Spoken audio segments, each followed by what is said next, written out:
At 2:47 a.m. on a bitter February night, ER nurse Naomi Vale made a decision that would turn her into either a hero or a criminal. She just didn't know which yet. When a battered young woman walked through those sliding doors with her smiling abuser close behind, Naomi finally snapped. She broke every rule, called him out in front of everyone, and waited to be fired. Instead, a wounded stranger in the waiting room heard everything. His name was Damian Crow, and he would change her life forever. Stay with me until the end, hit that like button, and comment what city you're watching from so I can see how far this story travels. The fluorescent lights in St. Catherine's emergency room hummed like dying insects, casting everything in that particular shade of institutional white that made even healthy people look half dead. Naomi Vale had stopped noticing it years ago, the same way she'd stopped noticing the permanent coffee stain on her scrubs, or the way her lower back ached after hour 6 of a 12-hour shift. Some things you just learned to live with when you worked nights in a Brooklyn ER. What she hadn't learned to live with, what she would never learn to live with, was the lies. I fell down the stairs. Naomi's hands paused over the intake form, pen hovering above the checkbox marked accidental injury. She'd heard that one before. Heard it so many times she could recite the variations in her sleep. Fell down the stairs, walked into a door, tripped over the dog, slipped in the shower. The creativity of domestic violence victims when it came to explaining away broken bones and black eyes would have been impressive if it wasn't so goddamn heartbreaking. She looked up at the young woman sitting on the exam table in Bay 7, early 20s maybe. Blonde hair pulled back in a ponytail that had probably started the evening neat, but now hung limp and askew. Left eye swollen nearly shut, already turning that deep purple that would fade to yellow-green over the next week. Split lip, fingerprint bruises around her throat like a necklace of violence. And her wrist, Naomi had seen enough fractures to recognize the angle wasn't right. "Elise, is it?" Naomi kept her voice gentle, the same tone she used with frightened children. The young woman nodded, then winced at the movement. "Elise Harper," she whispered. Her good eye darted toward the waiting room, visible through the gap in the curtain. "My boyfriend's out there, Marcus. He's been really worried." I bet he has, Naomi thought, but didn't say. Instead, she wrote down the name with more force than necessary, the pen digging into the paper. Marcus. She'd remember that. "These stairs you fell down," Naomi said, still writing. "Were they at home?" "Yeah, I was carrying laundry.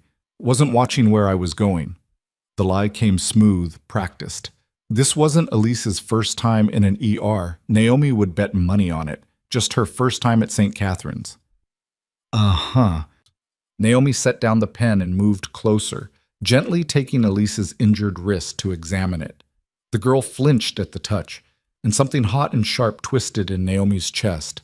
12 years she'd been a nurse. 12 years of patching up broken women and sending them back to the men who broke them. And she was so tired of it, so incredibly tired. "Elise, look at me." The girl met her eyes, and Naomi saw it all there. The fear, the shame, the desperate hope that maybe this time someone would see through the lie and throw her a lifeline. But underneath all of that was something else, something that made Naomi's stomach turn: resignation. Elise had already accepted that no one would help her. She'd walk out of here tonight with a cast on her wrist and go right back to the man who put her here. "You don't have to," Naomi started, but a movement in the waiting room caught her eye. Through the gap in the curtain, she could see him. Marcus. Mid-30s, wearing an expensive-looking jacket and the kind of confident smirk that made Naomi want to break things. He was talking to the admissions nurse, leaning against the desk like he owned the place, gesturing with his hands as he spun whatever story he'd concocted to match Elise's lie about stairs. And the admissions nurse, Sandra, who had 3 kids and had worked at St. Catherine's for 20 years, was nodding along sympathetically, buying it completely, or pretending to buy it because it was easier than dealing with the truth. "He really does love me," Elise said quietly, desperately. Sometimes he gets stressed. Work's been hard, and I shouldn't have. Don't." The word came out sharper than Naomi intended. She took a breath, forced her voice back to something resembling professional. "Don't tell me what you shouldn't have done. You didn't do this to yourself." Elise's eye filled with tears. "You don't understand. If I say anything, he'll..." He'll what? Naomi asked, though she already knew the answer. He'd make it worse. He always made it worse. That's how men like Marcus worked. That's how they kept their victims silent and compliant and coming back for more. Before Elise could answer, the curtain yanked open. Marcus stood there, all concerned boyfriend energy and false charm. Hey, baby, how you doing? Nurse says it's probably fractured. He looked at Naomi, and his smile didn't reach his eyes. Thanks for taking care of my girl. She's so clumsy sometimes. Naomi's hands curled into fists at her sides. Sir, you need to wait in the lobby. This is a restricted area. I just want to be here for her. Marcus moved to Elise's side, placed a hand on her shoulder that looked gentle, but made Elise tense like a rabbit under a hawk's shadow. We're a team, you know? Through thick and thin. Through stares and fists, Naomi thought. She looked at Elise, who wouldn't meet her eyes anymore, and felt something inside her crack. Not break, it had broken years ago, piece by piece with every woman she'd failed to save. This was different. This was the sound of whatever had been holding her back finally shattering completely. Get out, Naomi said. Marcus blinked. Excuse me? I said get out. You're not welcome in this exam area.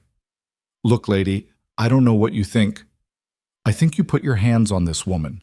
I think you fractured her wrist, gave her a concussion, and strangled her hard enough to leave marks that'll take 2 weeks to fade. Naomi's voice rose, and she didn't try to stop it. I think you're a coward who hits women, and I think you need to get the hell out of my ER before I call security. The entire emergency room had gone silent. Naomi could feel eyes on her from every direction. Other nurses, the few patients in the waiting room, Dr. Patterson emerging from his office with a concerned expression. She knew she was ending her career, knew she was violating about 15 different protocols. Didn't care. Marcus's face had gone red. You can't talk to me like that. I'll have your job. Get in line. Naomi. Dr. Patterson was at her elbow now, his voice low and urgent. My office. Now. But Naomi wasn't done. She stepped closer to Marcus, close enough to see the rage simmering in his eyes. You think you're untouchable? You think because she's scared and alone that you can do whatever you want? I've seen 100 men like you. You're nothing special. You're just another insecure little boy who can only feel big when he's hurting someone smaller. Babe, don't, Elise whispered, tears streaming down her face now. Please, just let it go. Marcus grabbed Elise's good arm, pulled her off the exam table hard enough to make her cry out. We're leaving. I'll be filing a complaint about this insane. Take your hands off her. The voice came from behind them, from the waiting room. It wasn't loud, but something in the tone made everyone freeze. Naomi turned. There was a man sitting in one of the plastic chairs against the wall, partially hidden in shadow. She hadn't noticed him before. Must have checked in while she was with another patient. He stood now, moving with the kind of careful control that suggested movement hurt him, and stepped into the light. Damian Crowe didn't look like much at first glance. Mid-30s, dark hair, decent suit that had seen better days, but there was something in his eyes, something cold and measuring and infinitely dangerous, that made Marcus's hand drop from Elise's arm like he'd been burned. This doesn't concern you, Marcus said, but his voice had lost its confidence. You're wrong about that. Damian took another step forward, and Naomi saw the way he moved, favoring his left side. There was blood on his shirt, visible now that he was closer. Not a lot, but enough. See, I've been sitting here for the last 40 minutes listening to you rehearse your story. About the stairs, about how clumsy your girlfriend is, about how you're such a caring, devoted partner. He smiled, and it was the most unsettling thing Naomi had seen all night. You're not very good at lying. Who the hell are you? Someone who's had a very long night, someone who's not in the mood for this particular brand of garbage. Damian's eyes shifted to Elise. You want to leave with him? Elise looked between them, her face pale. Think carefully, Damian said. Because if you walk out that door with him tonight, he's going to make you pay for this scene. You know it. I know it. Everyone in this room knows it, except maybe the good doctor over there who's pretending this is all some big misunderstanding. Dr. Patterson cleared his throat. Sir, I'm going to have to ask you to shut up. Damian didn't even look at him. His focus was entirely on Elise. Last chance. You want help, or you want to go home and count how many bones he breaks before morning? Marcus lunged at Damien. It was stupid and impulsive and exactly what Damien had been waiting for. He sidestepped, gracefully, despite his injury, and used Marcus's momentum against him, sending the man crashing into the wall hard enough to leave a dent in the drywall. Before Marcus could recover, Damien had him by the back of the neck, face first against the concrete block. "Here's what's going to happen," Damien said conversationally, like he was discussing the weather and not grinding a man's face into a wall. "You're going to walk out of here. You're going to get in your car. And you're going to drive far away from this hospital and never come near Elise Harper again. Understand?" "Fuck you," Marcus spat. "Wrong answer." Damien did something with his hand. Naomi couldn't see exactly what, and Marcus screamed. "Let's try again. Do you understand?" "Yes, yes, goddammit." "Good." Damien released him, and Marcus stumbled away, clutching his arm. "Oh, and Marcus? If I hear you've gone near her, if I even hear you've thought about her, you'll wish this was the worst night of your life. Trust me on that." Marcus ran. Actually ran, shoving past Dr. Patterson and Sandra and anyone else in his way. The automatic doors slid open and he disappeared into the February darkness. And just like that, it was over. The ER stayed silent for a long moment. Then Damien turned to Elise, and his entire demeanor changed. The cold danger vanished, replaced by something almost gentle. "You'll be safe here tonight. They'll fix your wrist, make sure you don't have a concussion. Tomorrow you'll want to talk to someone about getting a restraining order. It won't stop him, but it's a start." He pulled out a card. Somehow, despite everything, he had a business card, and handed it to Naomi. "If he comes back, call this number. Someone will handle it." Then he walked back to his chair in the waiting room and sat down like nothing had happened. Naomi looked at the card. No name, just a phone number embossed in black on cream-colored stock. She looked back at Damien, who had his eyes closed now, one hand pressed to his ribs where the blood stain was spreading. "Someone should see to you," Naomi said. "Eventually." He didn't open his eyes. "Help her first." Dr. Patterson found his voice. "Naomi, we need to talk about—" "Later." Naomi turned to Elise, who was crying openly now, her whole body shaking. "Come on, honey. Let's get you taken care of."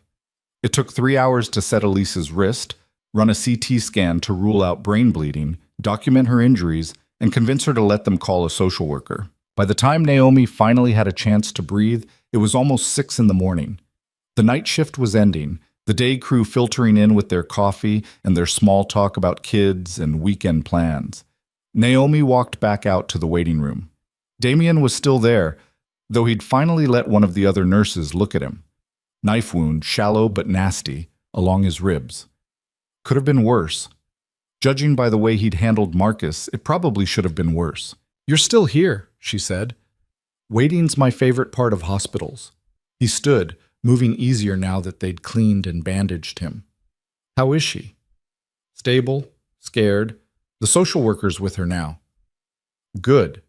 He started toward the exit, then paused. "You did a brave thing tonight. Stupid, but brave." "Funny. I was about to say the same to you." He almost smiled. "I have a feeling we'll see each other again, Naomi Vale."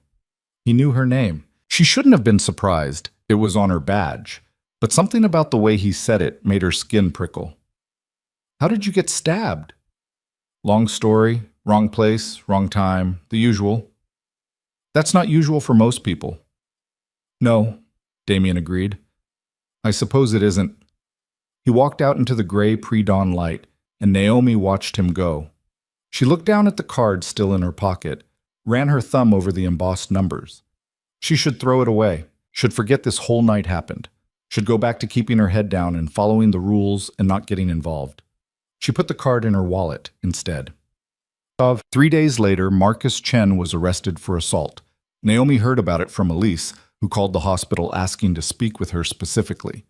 The police had found security footage from a bar where Marcus had gotten in a fight the same night Elise was injured.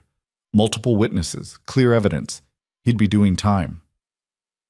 "It's weird, though," Elise said on the phone, her voice stronger than it had been in the ER. "The bar's owner said someone came by that morning and asked specifically about Marcus, about whether there were cameras, about whether anyone had seen anything. The owner said the guy paid him $5,000 for the footage." Naomi's hand tightened on the phone. "Did he say what this guy looked like?" "No, just that he was polite, professional, and that he seemed like someone you didn't want to disappoint. After they hung up, Naomi sat in the break room staring at nothing. She pulled out the card, looked at the number. She shouldn't call. Whatever Damien Crowe was involved in, and she was increasingly certain she knew exactly what kind of man he was, she wanted no part of it. Her phone rang. Unknown number. Hello? Naomi Vale. That voice, smooth and certain. Damien. I hope I'm not calling at a bad time. How did you get this number? Does it matter? I wanted to check in. Make sure you didn't face too much fallout from the other night. I got written up. Formal reprimand. One more incident and I'm fired. Naomi kept her voice flat. Did you pay for that security footage? I don't know what you're talking about. Right, because concerned citizens just happened to show up with $5,000 the morning after witnessing domestic violence. Silence on the line. Then, he would have heard her again. You know that. The system doesn't protect women like Elise. It fails them over and over until they end up dead in a ditch somewhere or disappear into a life so small and scared they might as well be dead. So you took it upon yourself to fix it. Someone has to.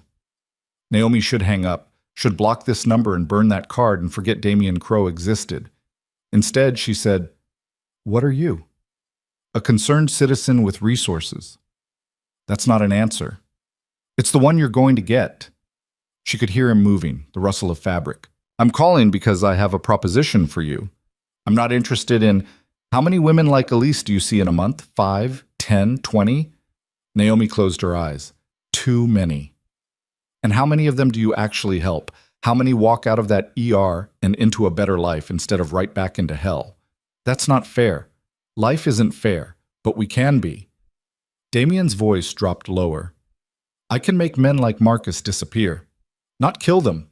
I'm not a monster, whatever you might think, but I can make them go away. Make them face consequences. Make them understand that there are still some lines you don't cross without paying for it. You're talking about vigilante justice. I'm talking about actual justice, the kind that works, the kind that saves lives. Naomi's hands were shaking. Why me? Because you broke protocol for a stranger. Because you risked your career to call out an abuser in front of everyone. Because I think you're as tired as I am of watching evil people win. I'm a nurse. I save lives. You save lives by patching up wounds. I'm asking you to save them by preventing the wounds in the first place. Damien paused. Think about it. When you see the next Elise, the next broken girl with a story about stairs or doors or her own clumsiness, you could just document it and send her home. Or you could give me a name. And what? You'd make him disappear? I'd make sure he never hurt anyone again, one way or another. It was insane. Criminal. Everything Naomi had become a nurse to prevent. She believed in helping people, in healing, in doing no harm. But she also believed in protecting the innocent. And sometimes, more often than anyone wanted to admit, those two beliefs came into direct conflict. I need to think about it, she said. Fair enough. You have my number. He hung up, and Naomi sat in the break room until her shift started, turning the conversation over in her mind. She thought about Elise, who was safe now because someone had stepped outside the law. She thought about all the women who came before Elise, the ones she'd documented and medicated and sent back to their abusers because that was the protocol. That was the system. She thought about the system and how utterly it had failed. 2 weeks passed. Naomi tried to forget about Damien Crowe and his offer. She went to work, she came home, she watched television, and pretended her life was normal. Pretended she didn't see the face of every abuser she'd ever encountered in her dreams. Then came the night that changed everything. Her name was Sophie Monroe, and she was 19 years old. She came in around midnight with a ruptured spleen, internal bleeding, and the kind of injuries that spoke to prolonged, systematic torture. Her boyfriend, a man named Derek Voss, who worked in finance and lived in a high-rise in downtown Brooklyn, had beaten her so badly it was a miracle she was alive. Naomi worked on her for 6 hours. They managed to stabilize her, stop the bleeding, but the damage was done. Sophie would recover physically, maybe. Mentally? That was another question entirely. He'll kill me if I press charges, Sophie whispered while Naomi was checking her vitals at the end of the shift. His family has money. Lawyers, I can't fight that. You can try. I did try. Sophie's laugh was broken, bitter. I filed a report 3 months ago. Nothing happened. His father knows people. It went away. Naomi thought about the card in her wallet, thought about Damien's words. Think about it. When you see the next Elise, what if I told you there was another option? Naomi heard herself say. Not the police, not the courts, but someone who could make sure Derek never hurt you again. Sophie's eyes sharpened. What kind of someone? The kind who doesn't play by the rules. You mean like, what, a hitman? No, not that. Just someone who handles problems the system can't fix. For a long moment, Sophie just stared at her. Then quietly, do it. Naomi pulled out her phone with shaking hands. She'd memorized the number by now, though she'd never admitted that to herself. It rang 3 times before Damien picked up. I was wondering when you'd call, he said. I have a name for you, Naomi said. Derek Voss. He put his girlfriend in the ICU tonight. She's 19 years old and she's terrified to press charges because his family will bury her. Address? She gave it to him, along with everything else she knew about Derek Voss. His work schedule, his habits, the make and model of his car. Things she shouldn't know, details she'd pieced together from Sophie's frightened whispers and her own digging through social media. Consider it handled, Damien said. How's the girl? She'll live, physically. Then we'll make sure she has a reason to want to. 3 days later, Derek Voss was arrested for tax evasion, fraud, and possession of cocaine with intent to distribute. The evidence had apparently been found during a random audit, random being a very generous word for what had clearly been a targeted investigation. His father's lawyers couldn't make it disappear. The charges stuck. Sophie called Naomi, crying. I don't know how you did it, but thank you. Thank you. Naomi didn't know how to respond to that, didn't know how to process what she'd done. So she just said, be safe, and hung up. That night, Damien called. You did good. I broke the law. You saved a life. Those things aren't mutually exclusive. No, Damien agreed. They're not. Welcome to the gray area, Naomi. It's not as comfortable as you'd like, but it's where the real work happens. What now? Now you keep being a nurse, keep doing your job, and when you see someone who needs help the system can't provide, you call me. It should have ended there. Should have been a one-time thing, an aberration born of desperation and rage, and too many years watching victims suffer. But it didn't end, because 2 weeks later there was another name, and then another. Before Naomi fully understood what was happening, she'd become part of something much larger than herself, something dangerous and illegal and absolutely necessary. She'd become part of Damien Crow's war on the men who hurt women, and there was no going back. The thing about crossing a moral line is that the first step is always the hardest. After that, it gets easier. Not because the acts themselves become less wrong, but because you've already broken the seal. You've already stepped into the darkness. Might as well keep walking. Over the next month, Naomi gave Damien 7 names, 7 men who'd put women in her ER with injuries that made her sick to look at. 7 abusers who thought money or charm or connections made them untouchable. They all fell. Some got arrested. Some left town in the middle of the night and didn't come back. One, a particularly nasty piece of work named Ryan Castellano, who'd hospitalized 3 different girlfriends in the past year, simply vanished. Naomi didn't ask what happened to him. Damien had said he didn't kill people, and she chose to believe that. Had to believe that, because the alternative was admitting she might be complicit in murder. The women, though. The women were safe. That was what mattered. That was what let Naomi sleep at night, even as her dreams filled with the faces of the men she'd marked for destruction. She and Damien developed a system. She'd call with a name and details. He'd handle the rest. They didn't meet in person. Too risky. Their relationship existed entirely in phone calls and encrypted messages and the unspoken understanding that what they were doing was both terribly wrong and absolutely necessary. Until the night everything changed. It was late March when Naomi got a call from an unknown number that wasn't Damien. A woman's voice, professional and controlled. Is this Naomi Vale? Who's asking? My name is Detective Selena Ward. I need to speak with you about a pattern I've noticed. Men with histories of domestic violence suddenly facing consequences after their victims received treatment at St. Catherine's ER. You have time for coffee? Naomi's blood turned to ice. I don't know what you're talking about. Yes, you do. Tomorrow, noon, the cafe on Atlantic Avenue across from the precinct. Come alone, and come prepared to talk. Because right now, you and your friend are my primary suspects in what might be the most unusual crime spree this city has ever seen. The line went dead. Naomi sat in her apartment, phone clutched in her shaking hand, and realized that the gray area she'd been operating in had just gotten a whole lot darker. The system she'd been subverting had noticed, and now she had to decide. Come clean and face the consequences, or dig deeper and hope she could outrun justice. She called Damien. We have a problem, she said, and told him about Detective Ward. For a long moment, he was silent. Then, don't worry, I'll handle it. How? You let me worry about that. Just go to the meeting, answer her questions honestly, mostly, and trust that I know what I'm doing. Damien, Naomi. His voice was gentle but firm. This was always a possibility. We knew the risks. Now we deal with them, together. That word, together, shouldn't have meant as much as it did, but somehow, over the past month of phone calls and shared secrets and this strange partnership they'd built, Damien Crowe had become the closest thing to a friend Naomi had, which was pathetic, really.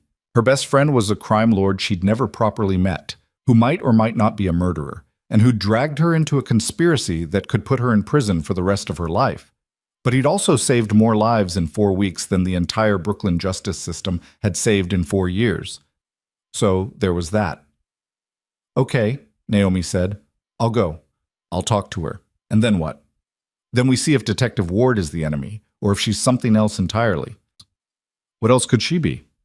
Damien laughed, low and dark. An ally. The world's full of people who are tired of watching the system fail, Naomi. Sometimes they wear badges. Sometimes they carry guns. And sometimes, if we're very lucky, they decide that justice matters more than the law. The cafe on Atlantic Avenue smelled like burnt espresso and anxiety.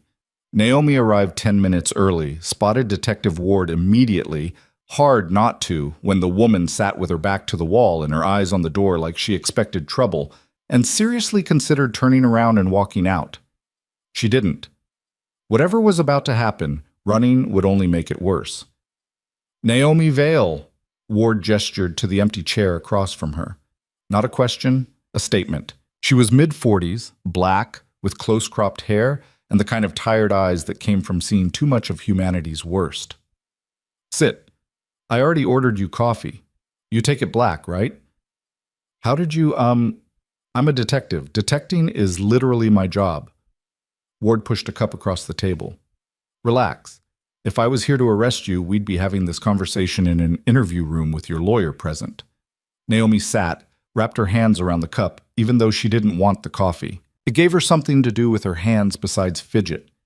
Then why am I here?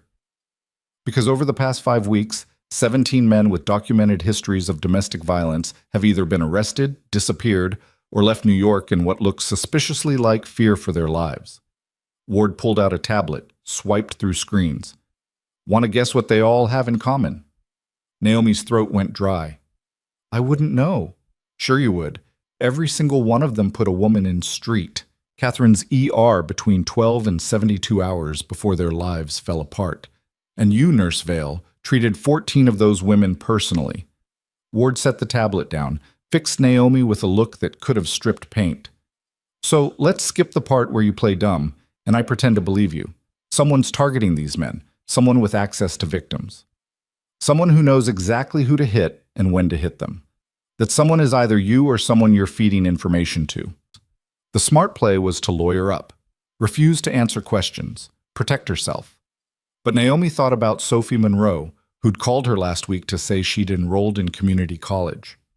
Thought about Elise Harper, who'd moved to New Jersey and started over. Thought about all the women who were alive and safe because she'd made a choice. Let's say you're right, Naomi said carefully. Hypothetically. What then? Hypothetically? Ward leaned back, studied her. Then I have a problem, because my job is to uphold the law. But the law failed every single one of those women before someone else stepped in.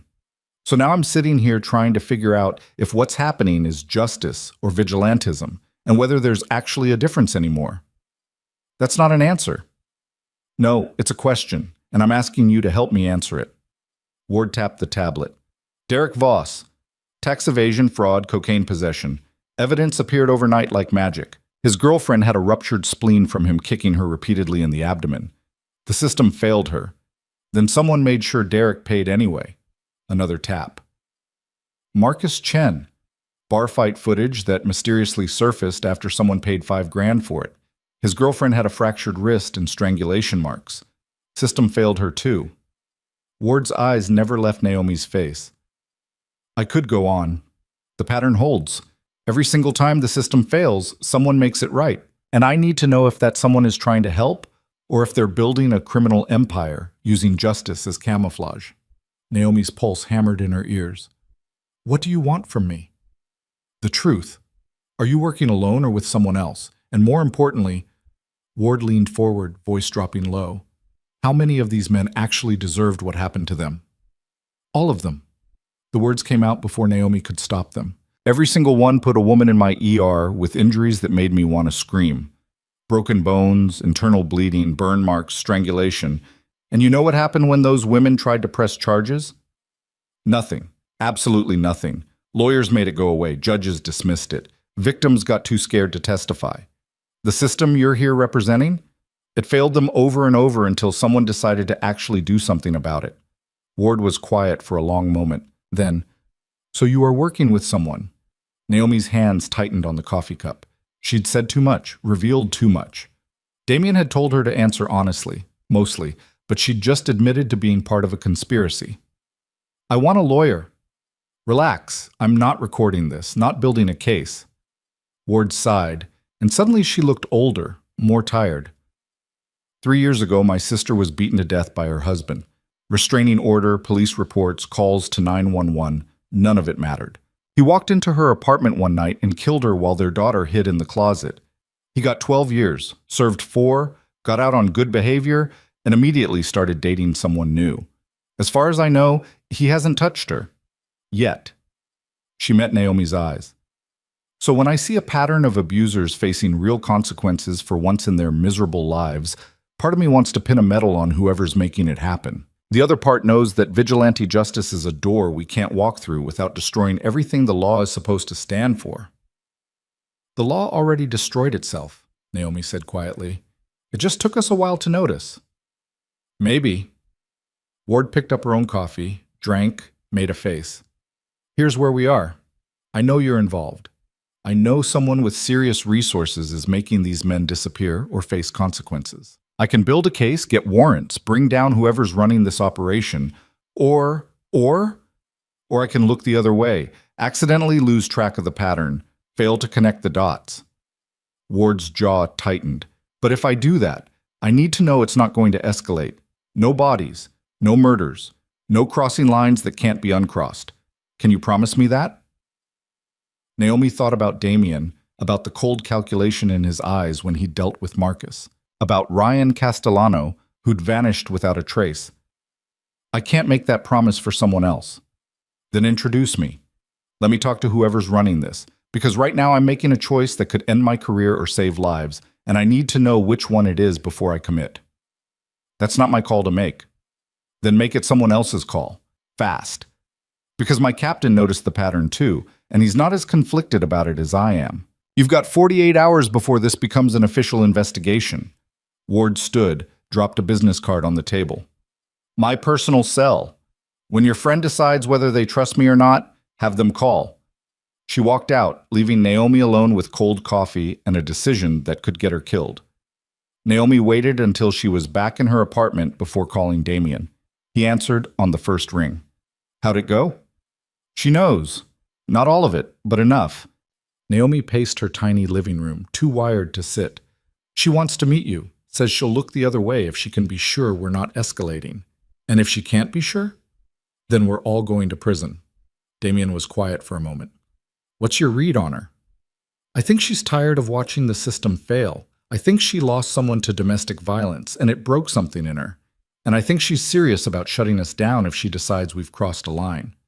Naomi stopped pacing, stared out her window at the Brooklyn night. She asked about bodies, about whether anyone's been killed. I didn't know what to tell her. Tell her the truth. No one's died. What about Ryan Castellano? Alive and well in a very secure facility in upstate New York.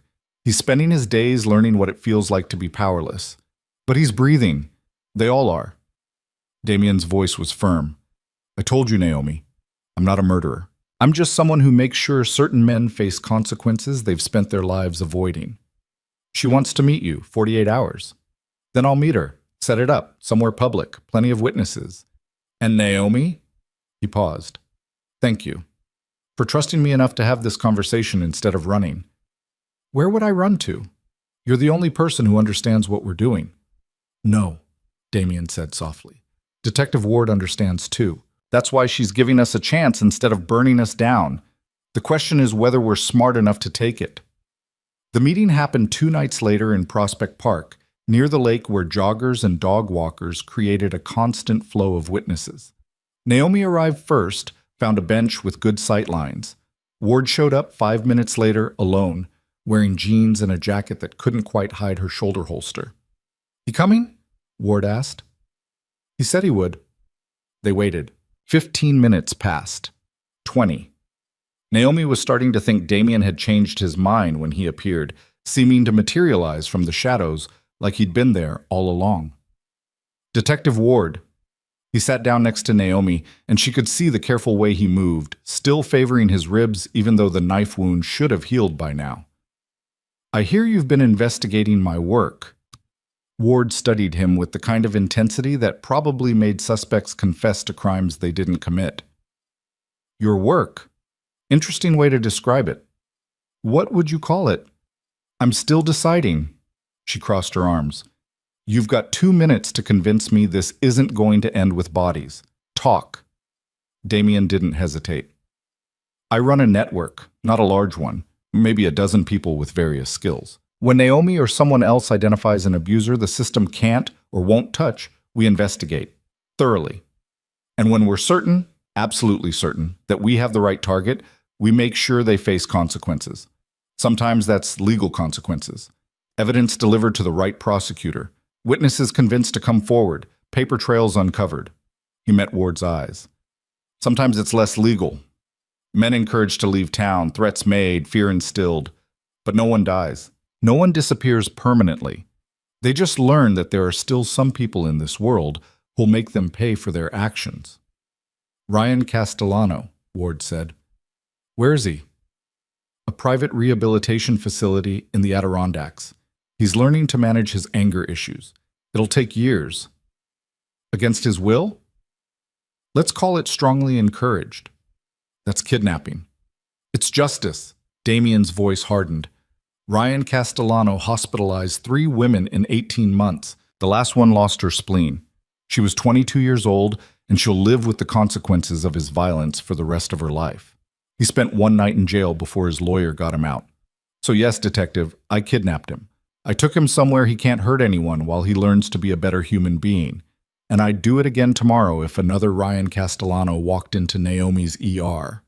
Ward's expression didn't change. You think you're above the law. I think the law is broken. I think it protects the wrong people and fails the ones who need it most. And I think someone has to pick up the slack. By becoming exactly what you claim to fight against? Someone who uses power and violence to get what they want? The difference, Damien said quietly, is that I use it to protect people, not to hurt them. The road to hell is paved with good intentions. So is the road to heaven. Guess we'll find out which one we're on when we get there. Damien leaned back, winced slightly at the movement. You asked Naomi if anyone's been killed. The answer is no. You want to know if anyone will be killed in the future? I can't promise that. Because eventually, we're going to run into someone who can't be scared off. Someone too powerful, or too connected, or too insane to respond to anything less than permanent removal. And when that happens, I'll have to make a choice I'd rather not make. Ward was silent for a long moment. How many names are on your list right now? 12. But it grows every week. The more we succeed, the more victims hear about us. The more they reach out. Jesus. Ward ran a hand over her face. You're building an underground railroad for domestic violence victims. I'm building a safety net for the people who fall through every other safety net. Damien pulled out his phone, showed Ward the screen. This is my phone. No security, no encryption. You want to arrest me? Take it. Call your captain. Build your case. But before you do, look at these messages. Ward took the phone, scrolled. Her expression shifted as she read. Message after message from women, some with names, some anonymous. Thank you. I'm safe now. My daughter doesn't flinch when doors slam anymore. I can sleep without nightmares. You saved my life. These are all from the past month, Damien said. 43 women who are alive and safe because we stepped in when no one else would. So yeah, what we're doing is illegal. It's vigilantism. It's everything you're supposed to fight against. But it's also the only thing standing between those 43 women and the men who would have killed them eventually. Ward handed back the phone. I lost my sister because the system failed her. Now I'm supposed to protect that same system by shutting you down. You see my problem? I see it perfectly. And I'm not going to make it easier for you by pretending there's a clean answer here. Damien stood. You have to decide what you believe in more, the law as it exists or justice as it should be. I can't make that choice for you. No one can. He walked away, leaving Naomi alone with Ward. Is he always that intense? Ward asked. You should see him when he's actually trying to make a point. Naomi's attempt at humor fell flat. What are you going to do? Honestly, I don't know. Ward stared at the lake, watching the city lights reflect on dark water. Everything I know says I should shut this down, but everything I feel says you're doing the work the rest of us don't have the guts to do. So I'm going to make you the same offer I made before. Keep doing what you're doing. Keep it clean. And if you're going after someone particularly dangerous or well-connected, you call me first. Let me know what's coming so I'm not blindsided. You're serious. I'm insane. But yeah, I'm serious. Ward finally looked at her. My captain will keep investigating. I'll slow walk it, lose evidence, be generally incompetent. But I can't protect you forever. Eventually, someone higher up will notice the pattern. So use this time wisely. Help who you can. And for the love of everything, don't let your friend's crusade turn into a body count. Naomi wanted to feel relief. Instead, she just felt the weight of one more person pulled into their orbit. One more life at risk because the system had failed too many times. Thank you, she said. Don't thank me yet. I haven't decided if I'm helping you or enabling something terrible. Ward stood. But I guess we'll all find out together. The next 3 weeks were the busiest of Naomi's life. Word had spread somehow. She didn't know how, didn't ask, and women started showing up at St. Catherine's asking for her specifically. Not all of them were victims of violence. Some were friends of victims, sisters, mothers. They came with names and addresses and stories that made Naomi's stomach turn. She passed every credible case to Damien. He and his network moved fast, efficient, surgical in their precision. A real estate developer who'd put his girlfriend in the hospital 3 times was arrested for bribery and fraud. A police officer, Naomi hated that one, hated having to acknowledge that some cops were monsters too, was caught planting evidence and fired, then disappeared when Damien's people made it clear he wasn't welcome in New York anymore. The names kept coming, the network kept working, and slowly, quietly, Brooklyn started to change. It was Ward who brought them the case that changed everything. She called Naomi on a Tuesday night, voice tight. We need to meet. Your friend too, now. They met at the same bench in Prospect Park. Ward looked like she hadn't slept in days. I have a problem, she said without preamble. Actually, we all have a problem. His name is Victor Hale. Damien frowned. The family court judge? The same. Respected, connected, untouchable. Also a domestic abuser who's been beating his wife Lillian for the better part of 15 years. Ward pulled out a file, handed it to Damien. I've been building this for months. Hospital records under different names. Witness statements from staff who've seen Lillian with bruises. But every time I think I have enough to move forward, the evidence disappears. Witnesses recant. Files get lost. Naomi took the folder, flipped through it. The photos made her sick. Lillian Hale, elegant and composed in public photos, barely recognizable in the hospital records. Black eyes, broken ribs, a fractured cheekbone, all carefully documented by ER staff, all attributed to falls or accidents, or her own clumsiness. Why bring this to us? Damien asked. Because Victor Hale isn't just abusing his wife. He's using his position on the bench to protect other abusers. Custody cases where mothers with restraining orders lose their kids to violent fathers. Divorces where abused women walk away with nothing while their abusers get everything. He's actively weaponizing the legal system to enable violence. Ward's hands clenched into fists. I can't touch him. My department can't touch him. He's too connected, too careful. But you've been making impossible things happen for months now, so I'm asking, can you help her? Damien studied the file in silence. Naomi watched his face, saw the moment he committed to whatever was coming next. Victor Hale is a different kind of target, he said finally. We can't make him disappear, can't threaten him. He has security, can't dig up dirt because he's smart enough to keep his hands clean outside his own home. Going after him the way we've gone after others will fail and expose us. So we do nothing? Ward's voice rose. Let him keep beating his wife, keep destroying families from the bench? I didn't say that. I said going after him the usual way won't work. Damien closed the file. We need something different, something that turns his power against him. And I think I know how to do it, but it's going to be dangerous. For all of us. Tell me, Ward said. We need Lillian. She's the only one with access to his private life. His files, his communications, the evidence he's careful to keep hidden. Damien met Ward's eyes. We convince her to become our inside source. She gathers proof of everything, the abuse, the corruption, the ways he's manipulating the legal system. And then we make sure that proof reaches people he can't silence. Naomi shook her head. Oh, she'll never agree. Abused women don't just turn on their abusers, they're terrified, which is why we have to give her a reason to hope. Show her she's not alone, that there's a way out. Damien turned to Ward. Can you get us a meeting with her? Somewhere Victor won't know about? Maybe.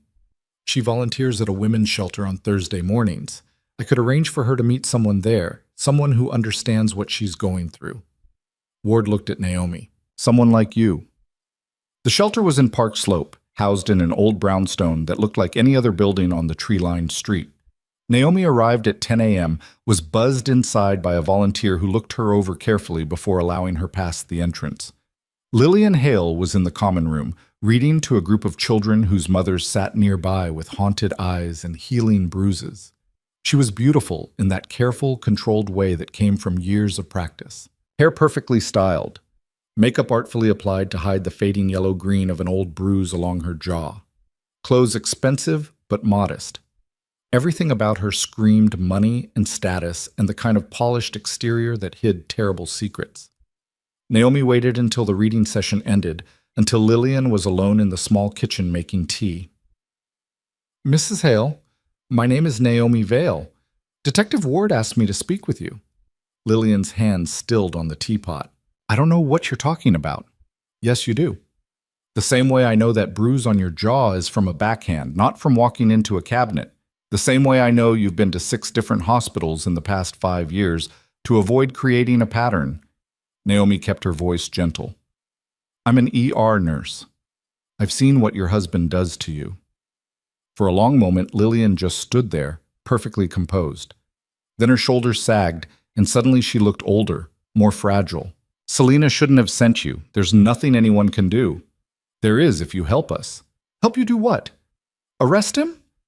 He's a judge. He has friends in the DA's office, the police department, everywhere that matters. Even if I testified, it would go nowhere. He'd make sure of that. We're not talking about arresting him. Not yet. Naomi moved closer, lowered her voice. We're talking about gathering evidence, real evidence. Financial records, communications, proof of the corruption he's buried, things that even his friends can't make disappear once they're public.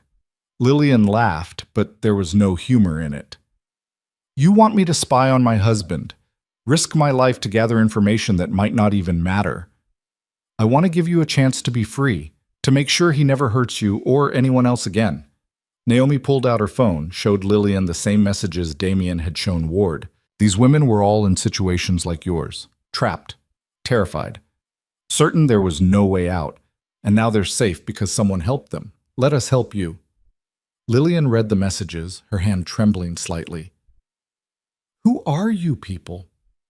We're the ones who step in when the system fails, and the system has failed you for 15 years. Naomi put her phone away. I won't lie to you. This is dangerous. If Victor finds out what you're doing, he'll hurt you worse than ever before. But if you succeed, if we can get enough evidence to bury him, you walk away free. Divorced, protected, finally safe. And every woman he would have hurt from the bench, every family he would have destroyed, they're safe too. Lillian set down her tea with shaking hands. I need to think about it. You have 48 hours. After that, the risk gets too high. Naomi handed her a card with a phone number. When you're ready to talk, call. Someone will answer. Someone who can help. She left Lillian standing in the kitchen and prayed she'd made the right choice. 2 days later, Lillian called. I'll do it, Lillian said when Naomi answered the phone. Her voice was steady, but Naomi could hear the fear underneath. I'll help you bring him down. Just tell me what you need. They met that night in a diner on the edge of Brooklyn, the kind of place where nobody looked twice at strangers having quiet conversations in corner booths. Damien was already there when Naomi arrived with Lillian, and he stood when they approached, offering his hand like they were meeting for a business lunch instead of planning to destroy one of the most powerful men in the city.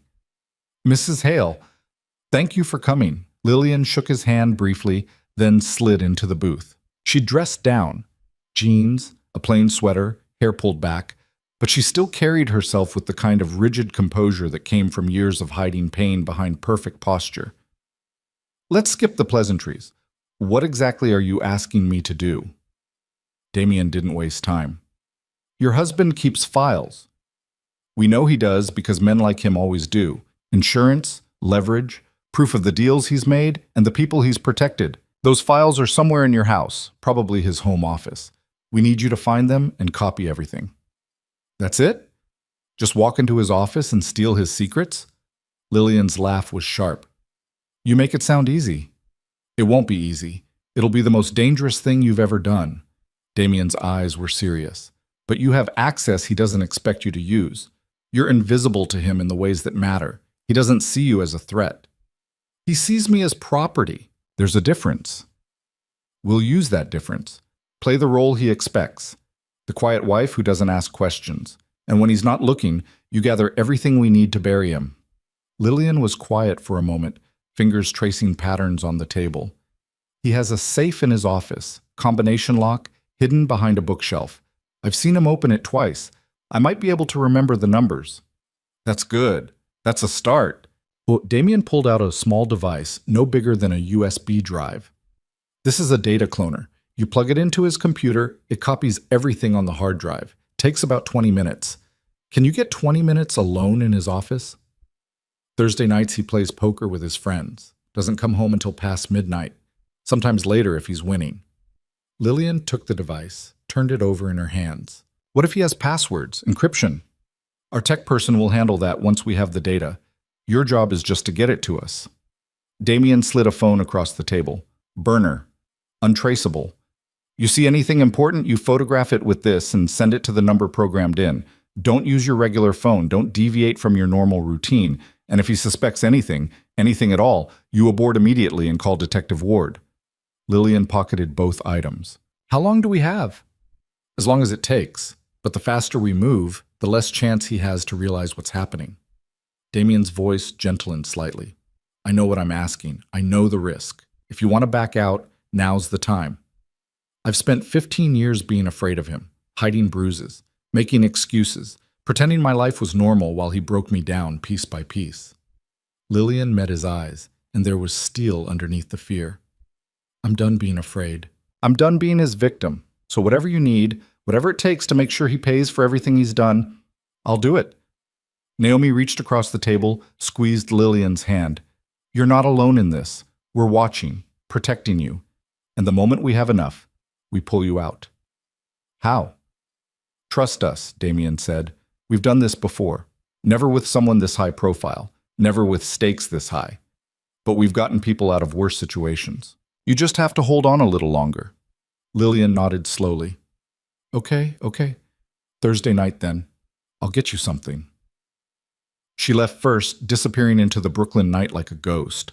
Naomi watched her go and felt the weight of what they'd just set in motion.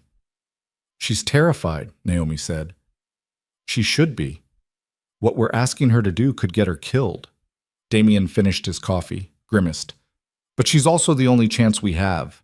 Victor Hale has been untouchable for too long. Someone has to stop him. And if something goes wrong, if he catches her, then we move fast. Get her out, deal with the fallout, and hope we got enough to hurt him even without the full evidence. Damien stood, dropped cash on the table. But nothing's going to go wrong. We'll make sure of that. Thursday came too fast and too slow at the same time. Naomi worked her shift at St. Catherine's in a fog of anxiety, checking her phone every 10 minutes, even though Lillian had strict instructions not to make contact until the job was done. Ward had positioned a surveillance team a block from the Hale residence, not close enough to be obvious, but near enough to respond if things went bad.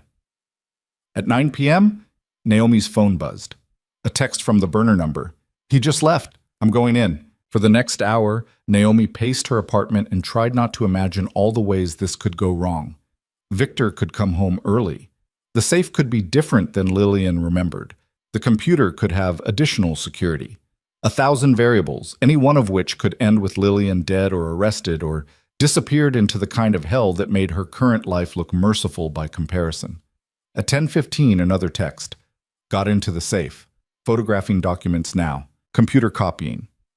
Naomi's hand shook as she typed back, "How much longer? Maybe 10 minutes. There's a lot here.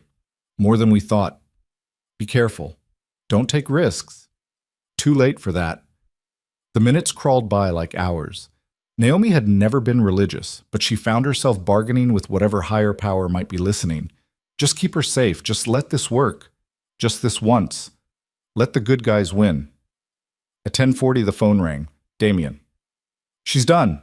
Computer's copied, safe is photographed, everything's back where it was. She's in the clear. Naomi's legs gave out and she sat down hard on her couch. Thank God. Don't celebrate yet. We still have to get the data analyzed, figure out what we have. But Lillian did good. Really good. There was satisfaction in Damien's voice. She sent over 300 photos and the computer had over 50,000 files. If even a fraction of this is what we think it is, Victor Hale is done. When will you know? Give us 48 hours. My tech person is the best, but this is a lot of data to sort through. We need to find the smoking guns, build the case, figure out who to send it to that Victor can't silence. Damien paused. How you holding up? I've been better. Every time we do this, every time we put someone at risk, I wonder if we're actually helping or just making things worse. We're helping. Look at how many women are safe now because we stepped in. Look at Lillian. She's scared, yeah. But she's also got hope for the first time in years. That matters. Hope doesn't mean much if she ends up dead. She won't. I won't let that happen. Damien's voice was firm. Get some sleep, Naomi. Tomorrow we start sorting through evidence, and I'm going to need you clear-headed. Naomi didn't sleep.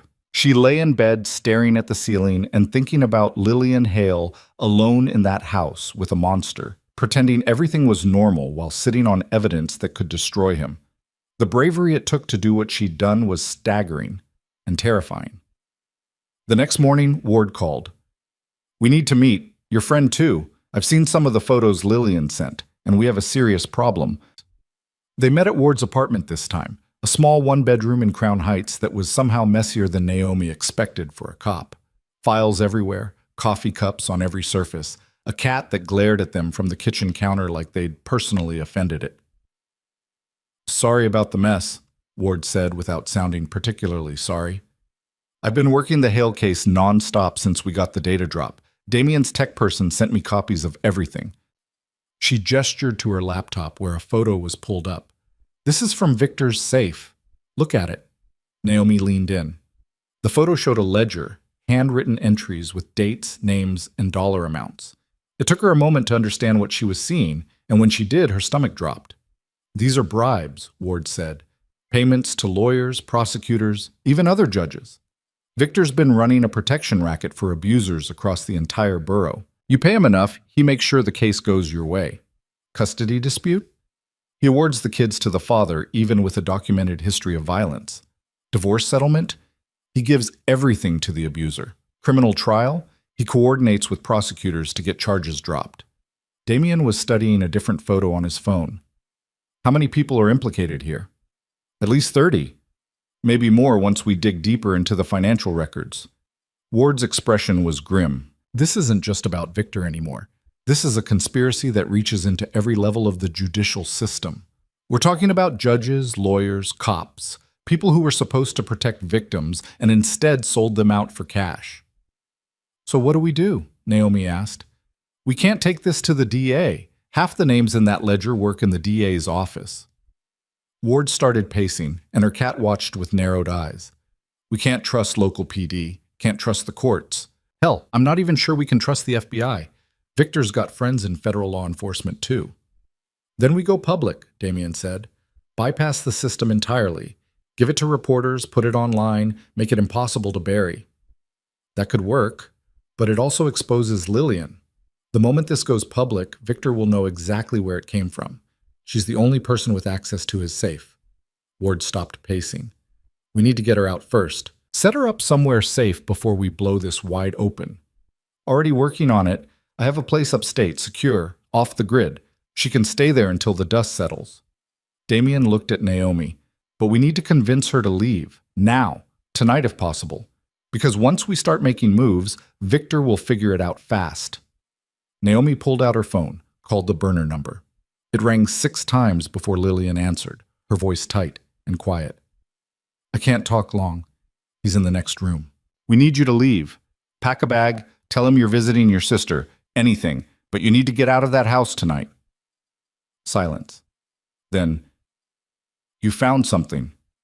We found everything, enough to put him away for the rest of his life, but that also means you're in danger.